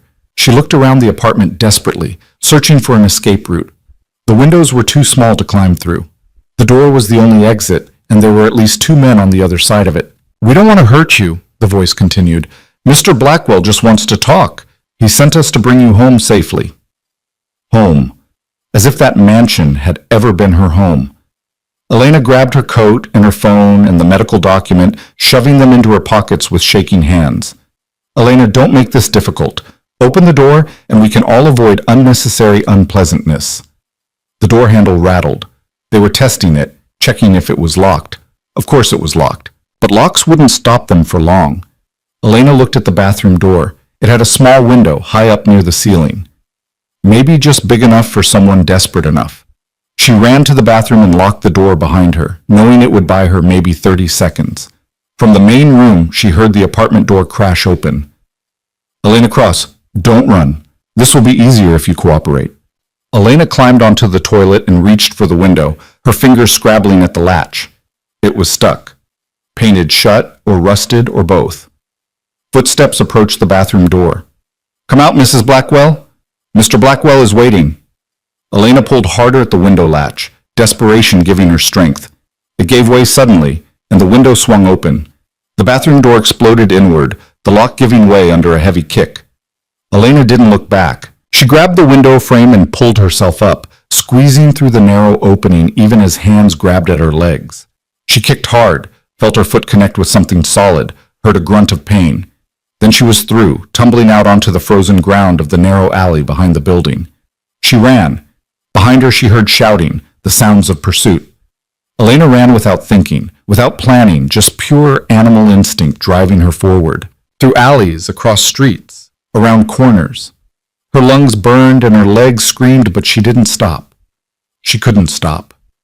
Because if they caught her, if Damien's men brought her back to that mansion, everything was over. The evidence she'd gathered, the case they were building, her one chance at justice, all of it would die with her. So she ran through the December cold, and she didn't look back. Elena's feet pounded against frozen pavement until her lungs felt like they would burst. She didn't know where she was running, only that she had to keep moving, had to put distance between herself and the men who'd found her safe house. The December wind cut through her coat like knives, but the cold was nothing compared to the fear pumping through her veins. She ducked into a crowded L station, pushing past commuters with mumbled apologies, and jumped onto the first train that arrived. She stayed on for 3 stops, then got off and immediately boarded another train going in the opposite direction. Everything Rebecca had told her about evading pursuit came flooding back. Change directions, use crowds, never follow a predictable pattern. It was only when she was on the 3rd train, headed north toward Rogers Park, that she allowed herself to check her phone. 12 missed calls from Graham, 3 from Rebecca. Elena's hands were shaking so badly she could barely dial Graham's number. He answered before the first ring finished. "Where are you? Are you safe?" "I don't know where I am," Elena gasped, still trying to catch her breath. "They found me, Graham. They found the apartment. I barely got out." "Who found you?" "Damien's men. They said he wanted to talk to me, wanted to bring me home." She laughed, a sound edged with hysteria. "Like I'd ever go back there willingly." "Listen to me very carefully," Graham said, his voice tight with urgency. "Where are you right now?" "Specifically." Elena looked out the train window at the station signs blurring past. "On the red line, heading north. I've been switching trains, trying to lose them." "Good. That's good." She could hear Graham moving, gathering things. "Get off at Morse. There's a coffee shop 2 blocks east of the station called The Grind. Go there, order something, sit in the back corner. Rebecca and I will come get you." "How did they find me?" Elena asked, her voice breaking. "The apartment was supposed to be safe." "I don't know yet, but we'll figure it out." Graham paused. "Elena, I need you to stay calm and stay in public places. Don't go anywhere isolated. Damien's people won't make a scene in front of witnesses." "Okay," Elena whispered. "Okay." She ended the call and slumped against the train window, watching the city slide past. Her reflection in the glass looked like a ghost, pale, hollow-eyed, barely there. The train pulled into Morse Station 15 minutes later. Elena forced herself to stand on shaking legs and exit with the small crowd of passengers. She walked the 2 blocks to the coffee shop, checking over her shoulder constantly, seeing potential threats in every face. The Grind was warm and bright and blessedly ordinary. Elena ordered a coffee she didn't want with money she couldn't spare, and found a table in the back corner where she could see the door. She wrapped her hands around the warm cup and tried to stop shaking. 20 minutes later, Graham and Rebecca walked through the door together. Graham looked like he'd aged 10 years since Elena had last seen him, his face drawn with worry and exhaustion. Rebecca was all business, her sharp eyes scanning the coffee shop for threats before she allowed herself to approach Elena's table. "You okay?" Rebecca asked, sliding into the seat across from her. "No," Elena said honestly. "I'm really not." Graham sat down next to Rebecca, his expression grim. "Tell us exactly what happened. Everything." Elena recounted the evening, the footsteps outside the door, the knocking, the voice demanding she open up, The way she'd escaped through the bathroom window and run without looking back. "You're sure they said Damien sent them?" Graham asked. "They called me Mrs. Blackwell. They said he wanted to talk to me." Elena took a shaky sip of coffee. "How did they find me? I was so careful." Rebecca and Graham exchanged a look that made Elena's stomach drop. "What?" she demanded. "What aren't you telling me?" "We think there might be a leak," Rebecca said carefully. "Someone who knows about our investigation and is feeding information to Damien." Elena felt the world tilt. "Who?" "We don't know yet, but the safe house location was only known to a handful of people, me, Graham, and the landlord who rents that property. Unless Damien's people got incredibly lucky with their search pattern, someone told them where to look." "The landlord," Elena said. "Could Damien have gotten to them?" "Possibly. Betty's been reliable in the past, but everyone has a price." Rebecca drummed her fingers on the table, thinking. Or it could be someone in Graham's office, someone monitoring his communications. "I don't have staff," Graham said. "Just me and an answering service." "Then how?" Elena asked, desperation creeping into her voice. "How did they find me?" "Your phone," Rebecca said suddenly. "The burner phone. Did you buy it yourself?" "Yes, from a convenience store in Pilsen. I paid cash, used a fake name. But you've been calling Graham and me on it, right? Multiple times." Elena nodded slowly, understanding dawning. "You think they're tracking the calls somehow?"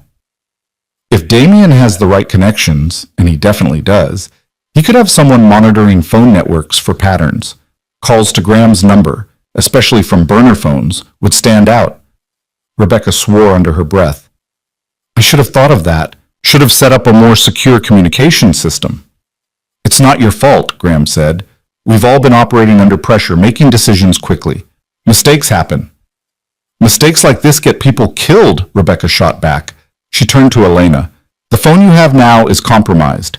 We need to assume they can track it. Turn it off immediately." Elena pulled out the burner phone and powered it down with shaking fingers. "From now on, we communicate through dead drops and in-person meetings only," Rebecca continued. "No phones, no digital communication, nothing they can intercept or trace." "That's going to make coordination difficult," Graham said. "Difficult is better than dead." Rebecca's expression was hard. "They found her once. They'll find her again if we're not more careful." Elena felt the weight of her new reality settling over her like a burial shroud. No phone? No safe house? Nowhere to hide that wouldn't eventually be discovered. "What do I do now?" she asked quietly. "Where do I go?" Graham and Rebecca looked at each other again, and Elena saw the answer in their faces before they spoke. "You need to disappear completely," Graham said. "Leave Chicago. Go somewhere Damien can't find you. Wait until we've gathered enough evidence to go public, then—" "No!" Elena's voice was sharp enough to cut glass. "I'm not running away. I'm not letting him chase me out of my own city." "Elena, be reasonable." "I am being reasonable," Elena interrupted. "If I leave now, I'll be running forever. Damien doesn't forgive, he doesn't forget. The only way this ends is if we destroy him first. If I run, we lose our chance." "If you stay, you might lose your life," Rebecca pointed out. "Then I lose it fighting." Elena met their eyes steadily. "I'm not backing down, not now, not when we're this close." Graham rubbed his face with both hands, exhaustion and frustration warring in his expression. "You're impossibly stubborn, you know that?" "I learned from my husband," Elena said bitterly. "So what's our next move? How do we get the DNA evidence and expose all of them before Damien finds me again?" Rebecca leaned forward, her voice low. "The baby's appointment is tomorrow. My contact at the medical office confirmed she can get us a sample during the routine checkup. But there's a complication." "What kind of complication?" "Damien's increased security around Sierra and the baby. After you ran, he's paranoid that someone might try to use them against him. My contact says there will be at least 2 bodyguards in the exam room during the appointment." "Can she still get the sample?" Elena asked. "She thinks so. She's planning to take an extra swab during the standard testing, label it incorrectly, and hand it off to me after her shift. But if the guards are watching too closely, if they get suspicious at all, the whole thing falls apart. And if it falls apart, we lose our only chance at DNA evidence," Graham added. "Without that, all we have is medical records showing Damien can't be the father. It's damning, but not definitive. A good lawyer could argue the records are old or falsified, or that Damien underwent some kind of treatment that restored his fertility. Elena thought about the medical documents still in her pocket, the proof she'd been carrying like a talisman. It had seemed like such a powerful weapon at first. Now it felt fragile, insufficient. "We need more than the DNA," she said slowly. "We need Sierra or Cole to confess. Or Marcus. We need one of them to admit on record what they've done." "Getting a confession would require getting close to them," Rebecca said, "which means risking exposure." "What if I did it?" Elena asked. The idea was forming even as she spoke it aloud. "What if I confronted Sierra directly? Got her to admit the baby isn't Damien's?" "Absolutely not," Graham said immediately. "Elena, that's—" "Hear me out," Elena interrupted. "Sierra thinks I'm broken. Remember? Too damaged to be a threat. What if I played into that? What if I showed up at the mansion, told her I want my mother's locket back, begged for it like a pathetic ex-wife? Get her talking, get her comfortable, get her to slip up." "You'd need to record it," Rebecca said, her expression thoughtful despite Graham's obvious objections. "Audio recording that could be used as evidence." "I could wear a wire," Elena said. "You could get killed," Graham countered. "The moment you step onto that property, you're in Damien's territory. He could have you arrested for trespassing, or worse." "Not if I'm there as his invited guest," Elena turned to Rebecca. "You said Damien's been looking for me, right? His men tried to bring me back for a conversation." "Yes, but—" "So I give him what he wants. I call, say I'm ready to talk, ask to meet at the mansion to discuss the divorce settlement. Damien's ego won't let him refuse. He'll want the satisfaction of having me come crawling back. And while you're there, you try to get Sierra alone?" Rebecca was following the logic now. "It's risky, but it could work." "It's insane," Graham said flatly. "You'd be walking into a trap." "Maybe," Elena agreed, "but it's a trap I'd be setting, not Damien. I'd control the timing, the approach, the conversation. And if Rebecca can position herself nearby with backup, I can't guarantee I could get you out if things go wrong," Rebecca warned. "The mansion security is too tight." "Then I'll have to make sure things don't go wrong." Elena felt a strange calm settling over her. This was right. This was the move she needed to make. "Tomorrow, while Sierra's at the baby's appointment, I go to the mansion. I talk to Damien, play the apologetic ex-wife, ask for my locket back. Get him to lower his guard. And then?" Graham asked. "And then I find a way to talk to Sierra, woman to woman, make her think I'm broken and desperate. Get her to brag about how she won, how she took everything from me. People love to gloat when they think they've beaten someone." Rebecca nodded slowly. "It could work, if you can sell the performance, if you can make them believe you're defeated." "I spent 5 years pretending to be what Damien wanted," Elena said. "I think I can manage one more performance." Graham shook his head, but Elena could see him wavering. "If we do this, and I'm not saying we should, we'd need safeguards, multiple backup plans, exit strategies." "I'll handle the logistics," Rebecca said. "Wire her with audio recording equipment, position myself as close to the property as possible, maintain communication through an earpiece." "No earpiece," Elena said. "If they pat me down or scan for electronics, it would give everything away. Just the audio recorder, something small enough to hide." "That means you'd be going in completely alone," Rebecca said. "No way for us to warn you if something goes wrong." "I know." Elena's hands were steady now, her voice certain. "But it's the only way Damien will believe I'm really there to surrender. If I show up with obvious backup or communication devices, he'll know something's off." Graham was silent for a long moment, his fingers steepled in front of his face the way they always were when he was thinking through legal complications. Finally, he said, "If we're doing this, we do it right. Elena wears a recording device that's completely undetectable. Rebecca positions herself with a clear line of sight to the mansion exits. I prepare legal documentation, restraining orders, emergency motions, everything we might need if this goes sideways." "And the DNA sample from the baby's appointment?" Elena asked. "My contact handles that separately," Rebecca said. "If she's successful, we'll have results in 5 to 7 days. Combined with whatever you manage to record at the mansion, we should have enough to go public." 5 to 7 days, Elena repeated. So this all comes to a head within the week. One way or another, Graham agreed grimly. Either we expose Damien and bring down his entire house of lies, or we fail and probably die, Elena finished.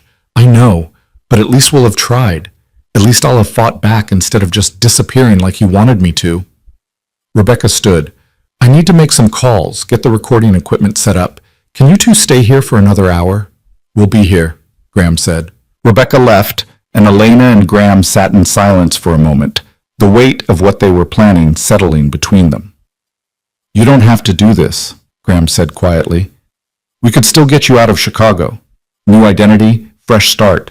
Somewhere Damien would never think to look. And spend the rest of my life wondering what might have happened if I'd been braver? Elena shook her head. No, I'm done running. I'm done being the victim in this story. You were never just a victim, Graham said. Even when Damien was destroying you, even when everyone else had written you off as another trophy wife who didn't matter, you kept that medical document. Some part of you knew you'd need it someday. Some part of you was already planning to fight back. Elena thought about that. About the woman she'd been 3 years ago when she'd found those records. She'd been so desperate then, so hopeless. But she'd still hidden that document away, still protected that small piece of dangerous truth. I didn't know I was planning anything, she admitted. I just knew I needed to keep it safe. That's the same thing, Graham said. Survival instinct. The part of you that refused to give up completely, even when giving up would have been easier. Nothing about the last 5 years was easy, Elena said softly. No, but you survived them, and now you're going to do more than survive. You're going to win. Elena wanted to believe him, wanted to believe that this plan would work, that she could walk into Damien's mansion and walk back out with the evidence they needed. But she'd learned the hard way that wanting something didn't make it true. All she could do was try. All she could do was fight.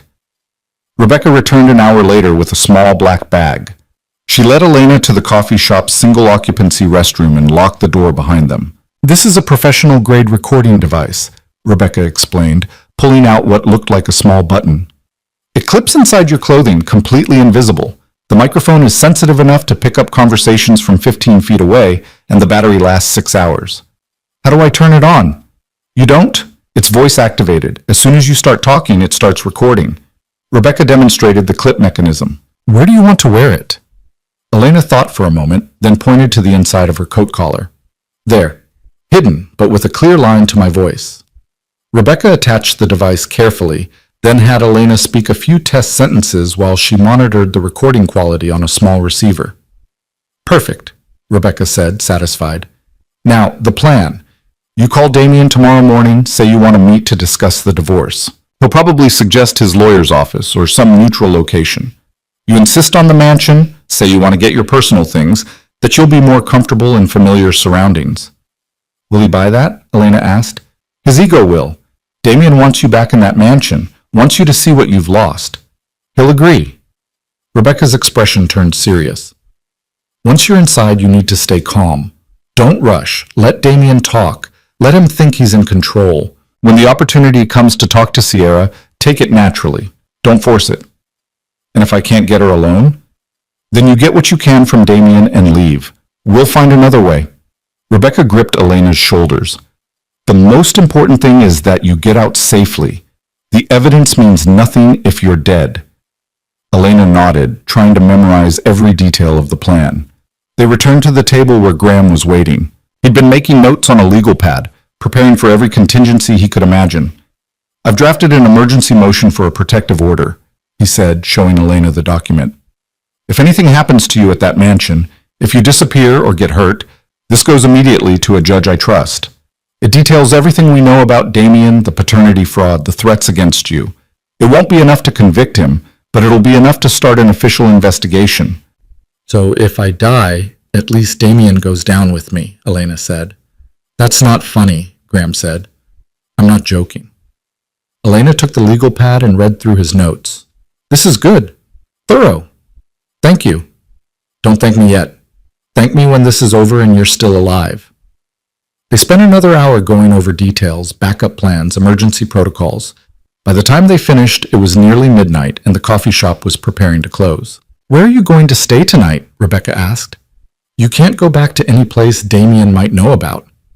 I have somewhere, Elena said. It was a lie, but she couldn't bear the thought of being anyone's burden right now. She needed to be alone, needed to prepare herself mentally for what she was about to do. Rebecca clearly didn't believe her, but she didn't push. Call me tomorrow after you've spoken to Damien. Use a payphone, not your cell. Let me know the timing so I can get into position. I will. They left the coffee shop together, stepping out into the December cold. Graham and Rebecca walked to Rebecca's car while Elena headed in the opposite direction, maintaining the fiction that she had somewhere to go. She walked until she was certain they were gone, then circled back and found a 24-hour diner 3 blocks away. She ordered coffee and pie and sat in a booth, watching the hours tick by on the wall clock. At 6 a.m., the early morning shift arrived, and the diner began filling with workers grabbing breakfast before their shifts. Elena used the restroom to wash her face and try to make herself presentable. At 8 a.m., she found a payphone outside a convenience store and dialed the number she'd never forgotten, the one that had been programmed into every phone she'd owned for 5 years. Damien's private line. He answered on the 3rd ring, his voice sharp with irritation. Who is this? It's me, Elena said quietly. It's Elena. There was a pause. Then Damien's voice changed, became smooth and controlled. Elena, I've been looking for you. I know, your men found me yesterday. Yes, I was disappointed when they returned without you. We need to talk. That's why I'm calling. Elena forced herself to sound defeated, broken. I want to meet, to discuss the divorce, my things. I want my mother's locket back, Damien, please. Another pause. She could practically hear him smiling. Of course, he said. Come to the mansion this afternoon, 2 o'clock. We'll settle everything like civilized adults. Just you and me? Elena asked. No lawyers, no witnesses? If that's what you prefer. This should be a private conversation between husband and wife. Ex-wife, Elena corrected softly. Not yet, Damien said. The papers haven't been filed. You're still Mrs. Blackwell, still mine. The possessiveness in his voice made Elena's skin crawl, but she kept her tone neutral. 2 o'clock. I'll be there. I look forward to it, Damien said, and ended the call. Elena hung up the phone and leaned against the convenience store wall, her legs shaking. It was done. She'd set the trap. Now all she had to do was walk into it and hope she could walk back out. She found another payphone and called Rebecca's number. It's done, Elena said. 2 o'clock at the mansion. I'll be in position by 1, Rebecca promised. Elena, remember, get what you can and get out. Don't take unnecessary risks. I won't. And if anything feels wrong, if you sense danger at all, you run. Forget the evidence, forget the plan, just get out. Okay? I mean it. Your life is worth more than revenge. Elena wasn't sure she believed that anymore, but she said, I understand. She spent the rest of the morning walking through the city, trying to clear her mind and prepare herself. She thought about everything Damien had taken from her, her dignity, her autonomy, her sense of self. She thought about her mother's locket, the last piece of her family that she'd never see again unless she faced the man who'd stolen it.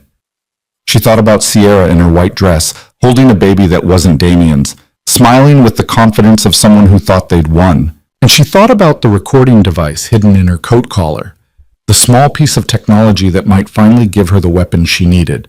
At 1:30, Elena took a bus to within 3 blocks of the mansion. She walked the rest of the way, her heart hammering against her ribs with every step. The gates were open when she arrived, as if Damien had been expecting her, as if he'd been waiting. Elena stood outside those gates for a long moment, looking up at the mansion that had been her prison for 5 years.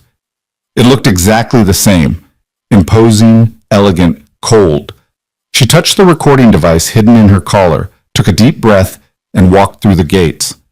Whatever happened next, whatever price she had to pay, at least she was choosing it. At least she was fighting back. At least, for the first time in 5 years, she was the one setting the terms. The front door opened before she reached it. Marcus Chen stood in the doorway, his expression unreadable. Mrs. Blackwell, he said, Mr. Blackwell is waiting for you in his study. Elena walked past him into the house, and the door closed behind her with the finality of a cell door locking. There was no going back now, only forward, into whatever came next. The mansion felt different now that Elena was walking through it by choice rather than obligation. Every room she passed held memories she'd tried to bury. The dining room where she'd eaten countless silent meals alone. The sitting room where she'd waited for Damien to come home from business he never explained. The grand staircase where she'd been humiliated in front of everyone just days ago. Marcus led her through the familiar corridors without speaking, his footsteps echoing on marble floors. Elena studied the back of his head, thinking about Rebecca's photos, about him visiting Sierra in the West Wing when Damien was away. Did he know she knew? Did he suspect she was here for anything other than surrender? They reached Damien's study, and Marcus knocked once before opening the door. "Mrs. Blackwell," he announced, then stepped aside. Elena walked into the study, and the door closed behind her with a soft click. Damien sat behind his massive mahogany desk, a king in his castle. He looked exactly as he always did, perfectly tailored suit, hair immaculate, expression controlled. But there was something in his eyes that Elena had never seen before, something almost like relief. "Elena," he said, standing, "you came." "You knew I would," Elena replied, keeping her voice soft and defeated. "You have something I need." "Your mother's locket." Damien walked around the desk, studying her. "You look terrible. Where have you been staying?" "Does it matter?" "It matters to me. You're still my wife." He gestured to a chair. "Sit, please."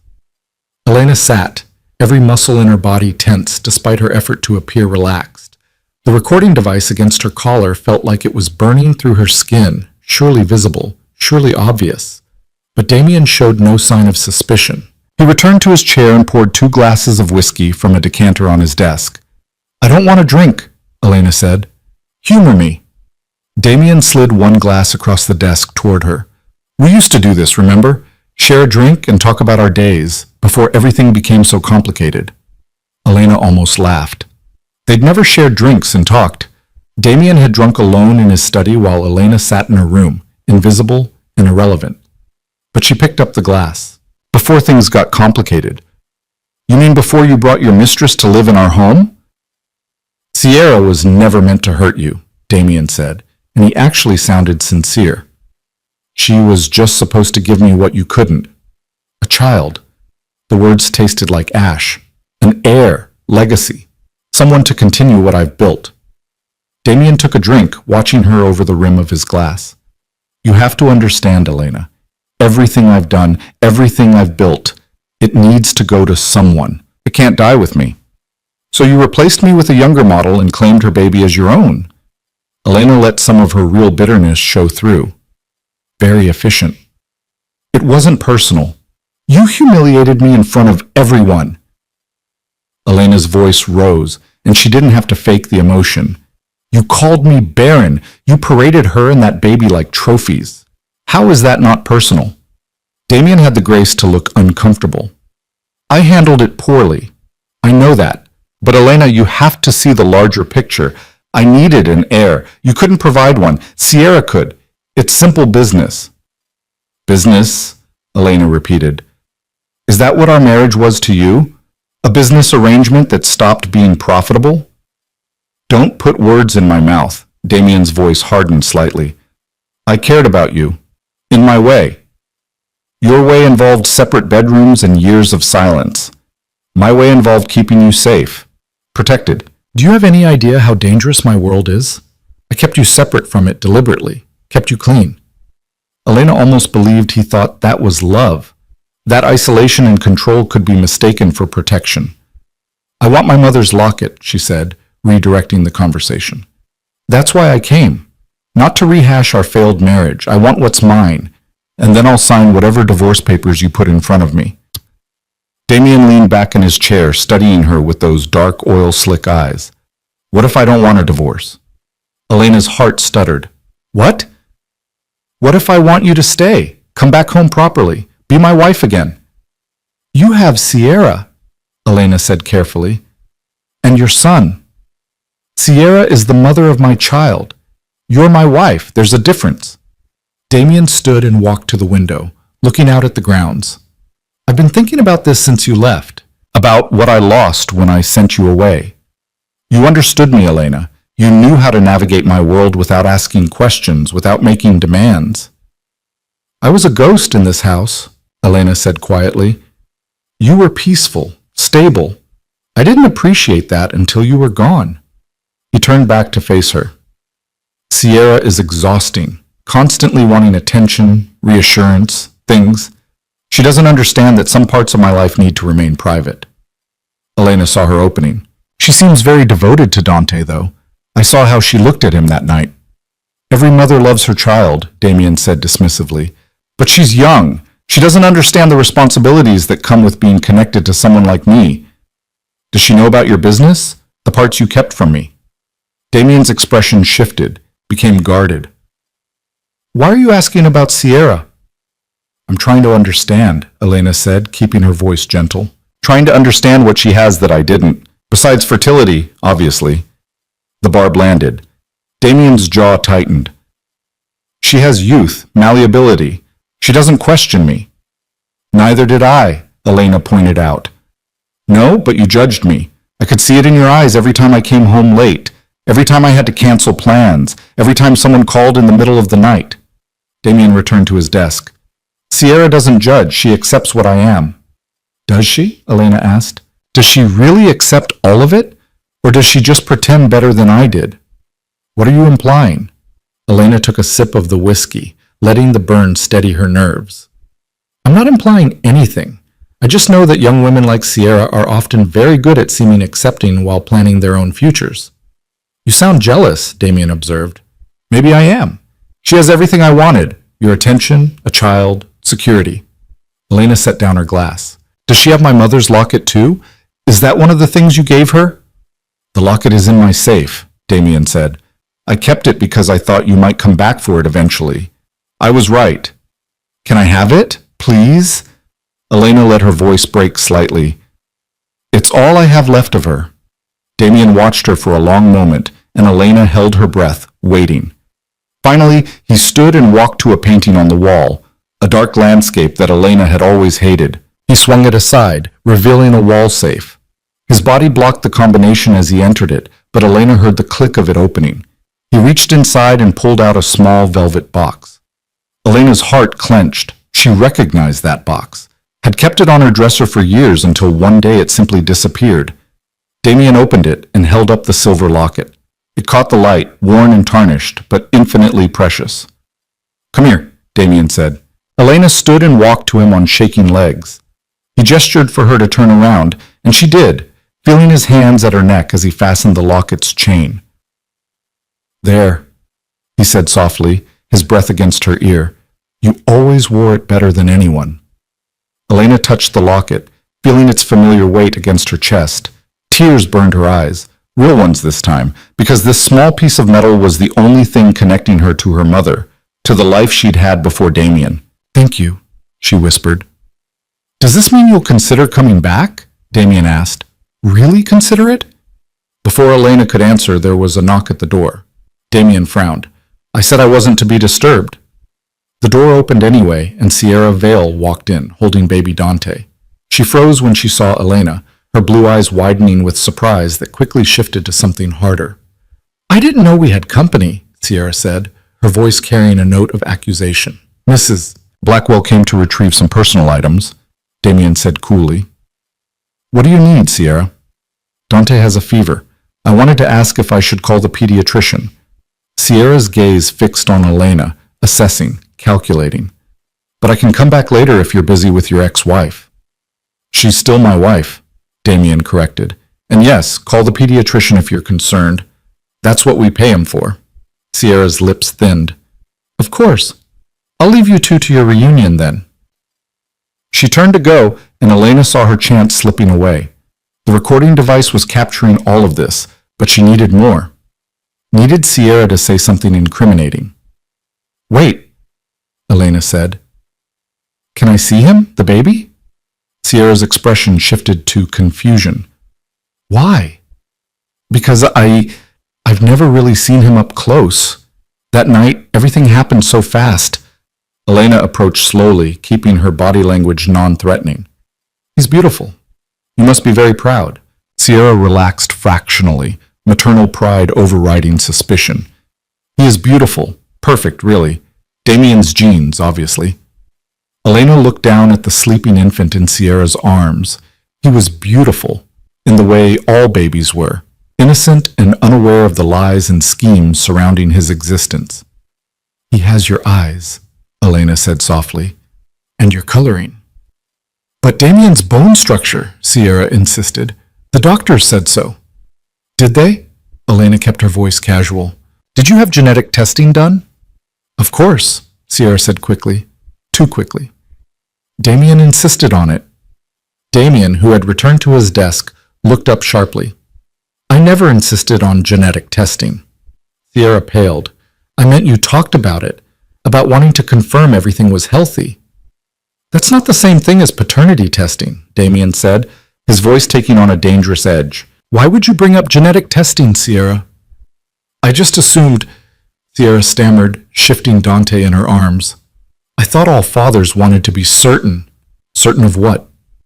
Damien stood slowly, the air in the room suddenly crackling with tension. "Sierra, is there something you need to tell me?" Elena watched Sierra's face cycle through panic, calculation, and finally defiance. This was the moment. This was when it would all break open. "There's nothing to tell," Sierra said, lifting her chin. "Dante is your son. I've told you that from the beginning." "But you just suggested I should have done paternity testing," Damien said, his voice soft and lethal. "Why would you suggest that if you were certain the child was mine?" "I didn't suggest it. Elena brought it up, trying to plant doubt." "I asked if you'd had genetic testing done," Elena interrupted. "For health reasons. You're the one who immediately jumped to paternity." Damien's eyes were fixed on Sierra now, dark and cold. "How many men have you been with, Sierra?" "Just you," Sierra said, but her voice wavered. "Don't lie to me." Damien's voice dropped to a whisper that was somehow more terrifying than shouting. "I can smell lies, and you reek of them." Sierra took a step backward, clutching Dante tighter. "I'm not lying. Dante is yours. He has to be." "Has to be?" Damien repeated. Interesting choice of words. The study door opened again, and Marcus Chen stepped inside. "Sir, I heard voices." He stopped when he saw the tableau. Damien radiating cold fury, Sierra backing toward the wall with the baby, Elena standing between them. "Marcus," Damien said without looking away from Sierra, "how many times have you visited the West Wing in the past 3 months?" Marcus's face went carefully blank. "For security checks, sir. Standard protocol." "I don't recall authorizing increased security in that wing." Damien's voice was still that terrible whisper. "I don't recall requesting any additional checks beyond the normal rotations. I was being thorough. You were sleeping with her. It wasn't a question. You've been sleeping with my mistress." Marcus didn't deny it. His hand moved slightly toward the weapon Elena knew he carried under his jacket. "Don't," Damien said quietly. "Don't make this worse than it already is." "Damien, please," Sierra said, tears streaming down her face now. "Let me explain." "Explain what?" Damien turned back to her. "Explain how you've been whoring yourself out to my own security team? Explain how you tried to pass off another man's bastard as my heir? It might still be yours. I can't have children." The words exploded out of Damien like a gunshot, echoing in the sudden silence. "I'm sterile, Sierra. Have been for years. So that baby you're holding can't possibly be mine." Sierra's face crumbled. "No, no, that's not. You never said—" "I never said because it's nobody's business." Damien's voice was shaking now, with rage or grief or both. "I kept it private, and you exploited it. You and Marcus both." "Not just Marcus," Elena said quietly. Everyone turned to look at her. Elena met Damien's eyes steadily. "There's another man, Cole Mercer, one of your bodyguards. He's been visiting Sierra, too." "You lying bitch," Sierra hissed. "You don't know anything." "I know Cole was at the West Wing 3 nights ago," Elena said. "I know he held Dante like a father holds his son. I know you've been playing multiple men, trying to figure out which one would give you the best outcome." Damien's face had gone absolutely white. He looked at Marcus. "Is Cole involved in this?" Marcus said nothing, but his silence was confirmation enough. Get him, Damien said. Get Cole. Bring him here. Now. Marcus hesitated, and that hesitation told Elena everything. He'd been planning to refuse, planning to reach for his gun and end this before it could spread further. But then another voice spoke from the doorway. That won't be necessary. I'm already here. Cole Mercer stood in the entrance to the study, his weapon drawn and pointed directly at Damien. He was younger than Marcus, maybe 30, with the kind of clean-cut good looks that made people underestimate him. But there was nothing uncertain about the way he held that gun. Nobody move, Cole said calmly. Especially you, Marcus. I know you're armed. Put your hands where I can see them. Marcus complied slowly, raising his hands. Elena's heart was hammering so hard she thought it might break through her ribs. This was it. The moment where everything either worked or fell apart completely. Cole, what are you doing? Damien asked, his voice carefully controlled despite the weapon pointed at his chest. What I should have done months ago, Cole said. Taking what's mine. The baby isn't yours, Damien said. It's not mine either, apparently, but it's not yours. How do you know? Cole's smile was cold. Have you done a DNA test? Because I have. Paid for it myself, got the results last week. Dante is my son, not Marcus's, not yours. Mine. Sierra made a small sound, and Cole's eyes flicked to her. You knew, he said.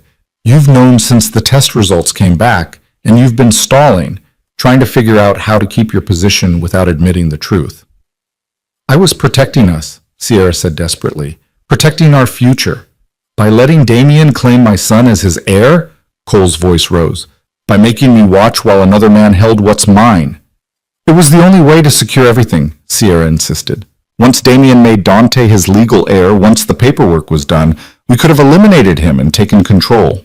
You, me, and Dante. We would have had everything.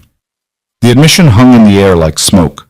Elena felt the recording device against her collar, capturing every word. This was it. This was the confession they needed.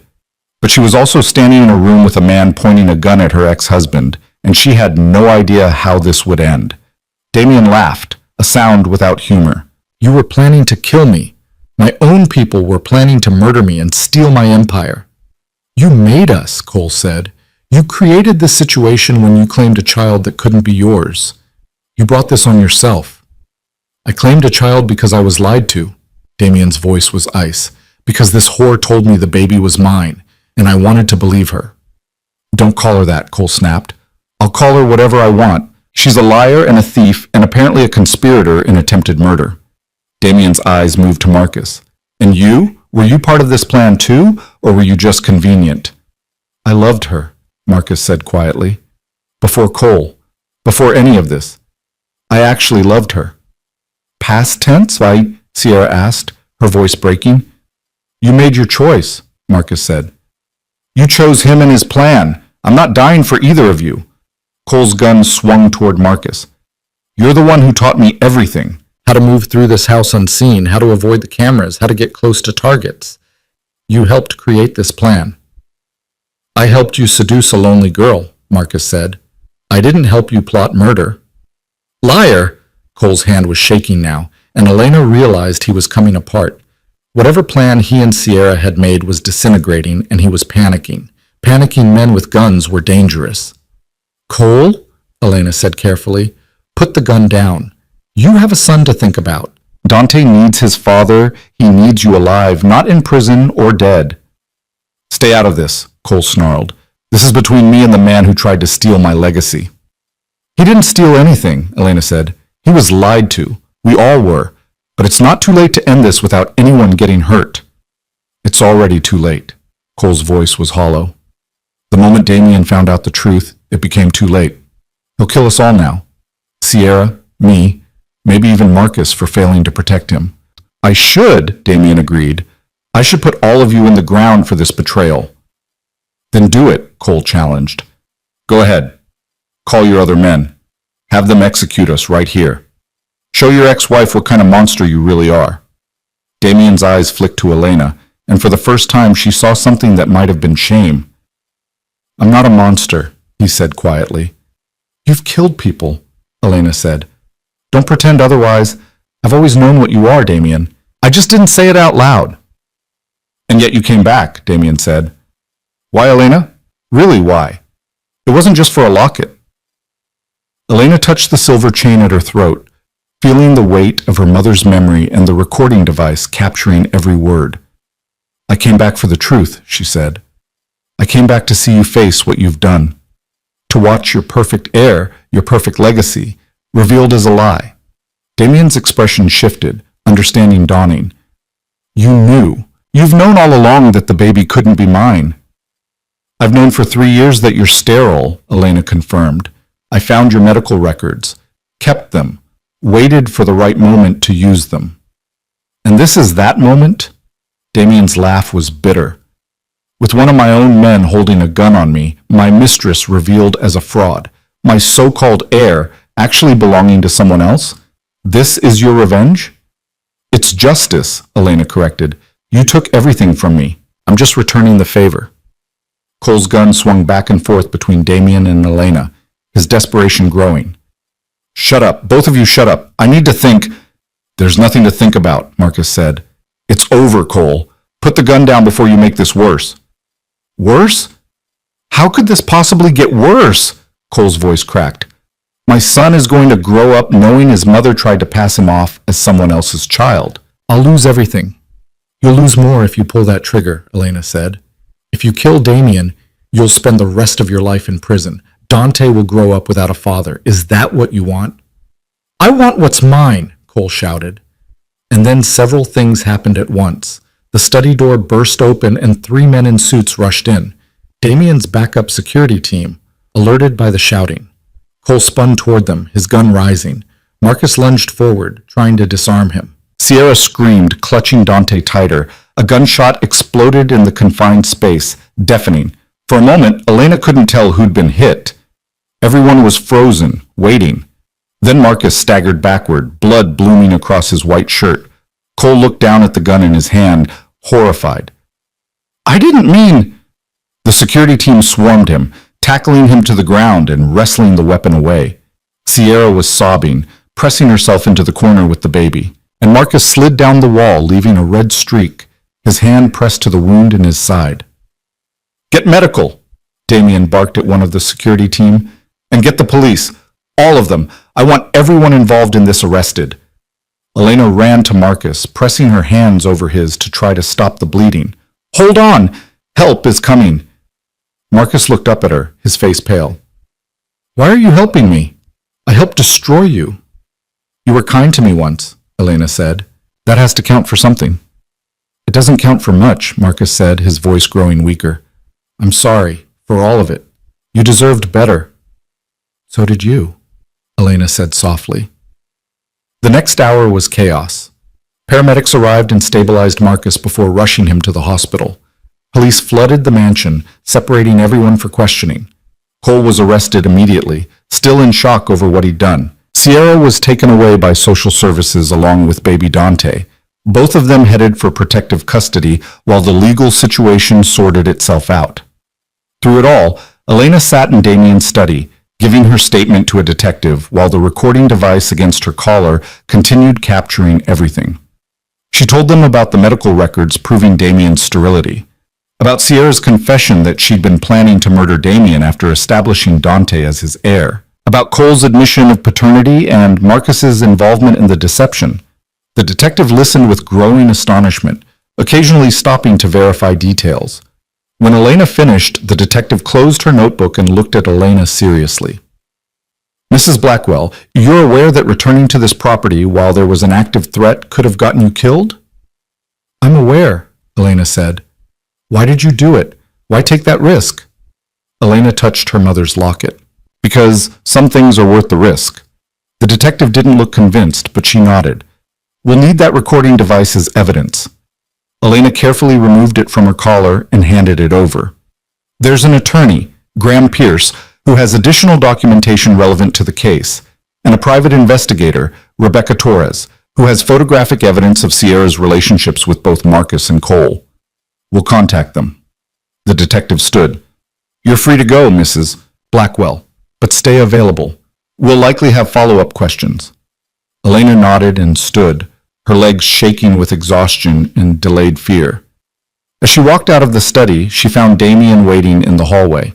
He looked older than he had that morning, diminished somehow, despite his expensive suit and controlled expression. "Elena," he said. "Wait." She stopped but didn't turn around. "I'm sorry," Damien said quietly, "for how I treated you, for what I took from you. You were right, you deserved better." Elena turned to face him. "Yes, I did. But I don't need your apology, Damien. I just needed the truth to come out. It's out now. Everyone will know that my heir was a fraud, that I was betrayed by my own people. My reputation, my legacy, it's all destroyed." "Good," Elena said simply. Damien flinched as if she'd struck him. "You really hate me that much?" "I don't hate you at all," Elena said, and realized it was true. "I pity you. You built this empire on fear and violence, and it consumed you. Everything you valued, power, control, legacy, was never real. Just illusions that people sold you because you wanted so desperately to believe in them." "And what are you left with?" Damien asked. "After destroying me, what do you have?" Elena touched her mother's locket again. "I have myself back. That's more than you ever gave me." She walked away then, down the grand staircase where she'd been humiliated, through the marble foyer that had never felt like home, out the front door and through the gates that had been her prison. Rebecca was waiting at the end of the driveway in her car. "Get in," Rebecca said, leaning across to open the passenger door. "Graham's waiting at his office with every news outlet in Chicago. We're going public in 1 hour." Elena climbed into the car, and Rebecca pulled away from the mansion. "Did you get what we needed?" Rebecca asked. "Everything," Elena said. Sierra confessed to planning Damien's murder. Cole admitted paternity and pulled a gun on Damien. It's all recorded. "Then we won," Rebecca said. "You won." Elena looked back at the mansion disappearing in the distance. Nobody won, but at least the truth is out. At Graham's office, they spent the next hour preparing for the press conference. Graham had assembled a comprehensive package of evidence: the medical records, the recording from the mansion, Rebecca's surveillance photos, even the DNA test results that had come back that morning confirming Cole as Dante's biological father. When they walked into the press room Graham had rented, it was packed with journalists, cameras, microphones. Graham spoke first, laying out the facts in clear legal language. Then he played portions of the recording, Sierra's voice admitting to conspiracy to commit murder, Cole confessing to paternity. The journalists erupted with questions. Elena stepped forward and held up her hand for quiet. "My name is Elena Cross," she said. "For 5 years, I was married to Damien Blackwell. For 5 years, I was isolated, controlled, and systematically broken down. When he decided I was no longer useful, he discarded me publicly and cruelly." She pulled out the medical records and held them up. But he made a mistake. He built his legacy on a lie, claiming a child he knew he could never father, and that lie gave me the opening I needed to expose him. Elena set down the documents and looked directly into the cameras. "This isn't just about one powerful man's fraud. It's about the systems that protect men like Damien Blackwell while destroying the people around them. It's about refusing to accept that power and money can bury the truth forever." She touched her mother's locket. "My mother told me before she died that the truth always comes to light eventually. It just takes someone brave enough to flip the switch. Today, I'm flipping that switch, and I hope that anyone else trapped in situations like mine will know that it's possible to fight back. It's possible to win." The press conference lasted another hour, with journalists firing questions that Graham fielded with practiced skill. When it finally ended, Elena felt hollowed out, exhausted in a way that had nothing to do with physical tiredness. "You did well," Graham said as they left the building through a back entrance to avoid the remaining reporters. "Really well." "What happens now?" Elena asked. "Now the legal system takes over. Damien will face fraud charges, possibly conspiracy charges, if the DA decides to pursue the murder plot angle. Sierra and Cole will definitely face charges. The baby will become a ward of the state until custody is determined. And Marcus? If he survives the gunshot wound, he'll likely testify against the others in exchange for a reduced sentence." Graham helped Elena into Rebecca's car. "You should get some rest. The next few weeks are going to be intense." But Elena couldn't rest. Not yet. Instead, she asked Rebecca to drive her to Grant Park, to the spot where her father had taught her to ride a bicycle all those years ago. She stood at the edge of the frozen grass, looking out at the lake, and pulled out her mother's locket. She opened it carefully, looking at the tiny photographs inside. Her mother young and smiling, her father proud and strong. "I did it," she whispered. "I fought back. I won." The wind off the lake carried her words away, and Elena felt something inside her finally break loose. Tears came then, hot and cleansing, washing away 5 years of pain and humiliation and fear. When they finally stopped, Elena closed the locket and clasped it around her neck securely. She was free. Really, truly free. Not because Damien was destroyed, though that helped. Not because the truth was exposed, though that mattered, but because she'd found herself again. The woman she'd been before Damien, the woman she could be after him, strong, determined, unbroken. 6 months later, Elena stood in a small flower shop in Lincoln Park, arranging roses and baby's breath for a weekend wedding. The space was hers, purchased with the divorce settlement that Damien's lawyers had been forced to negotiate after the criminal charges made fighting it impossible. It wasn't much. Just a small storefront with good light and a steady stream of neighborhood customers. But it was hers, purchased with her own money, run according to her own decisions.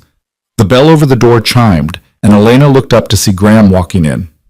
"I come bearing news," he announced. "Good news or bad news?" Elena asked, trimming a stem. "Depends on your perspective. Damien's trial concluded yesterday. He was found guilty on multiple counts of fraud and conspiracy, 15 years minimum." Elena absorbed this quietly. "And the others?" "Cole got 20 years for attempted murder and conspiracy. Sierra took a plea deal, 5 years for fraud and conspiracy to commit murder, with the possibility of parole after 3. Marcus testified against all of them and got 3 years probation." "And the baby?" Graham's expression softened. "Cole's parents petitioned for custody. The court granted it. Dante will grow up with his biological grandparents far away from all of this." Elena nodded, feeling a strange mixture of relief and sadness. The baby hadn't asked for any of this, hadn't deserved to be used as a pawn in so many people's schemes. "How are you doing?" Graham asked. "Really?" Elena looked around her shop at the flowers she'd arranged, at the life she'd built from nothing. "I'm good," she said. "Really good. Some days are harder than others. But I wake up every morning in my own apartment, make my own decisions, live my own life. That's more than I had 6 months ago." "It's more than many people ever have," Graham agreed. He pulled an envelope from his pocket. "One more thing. This came to my office. It's addressed to you." Elena took the envelope, recognizing the handwriting immediately. Damien's. She almost threw it away unopened, but curiosity won out. Inside was a single sheet of paper with 4 words. "You were always stronger." Elena read it twice, then carefully folded the letter and tucked it into her pocket. Maybe it was an apology. Maybe it was an acknowledgement. Maybe it was just Damien's final attempt to have the last word. It didn't matter. What mattered was that Elena had survived, had fought back, had won her freedom and her truth.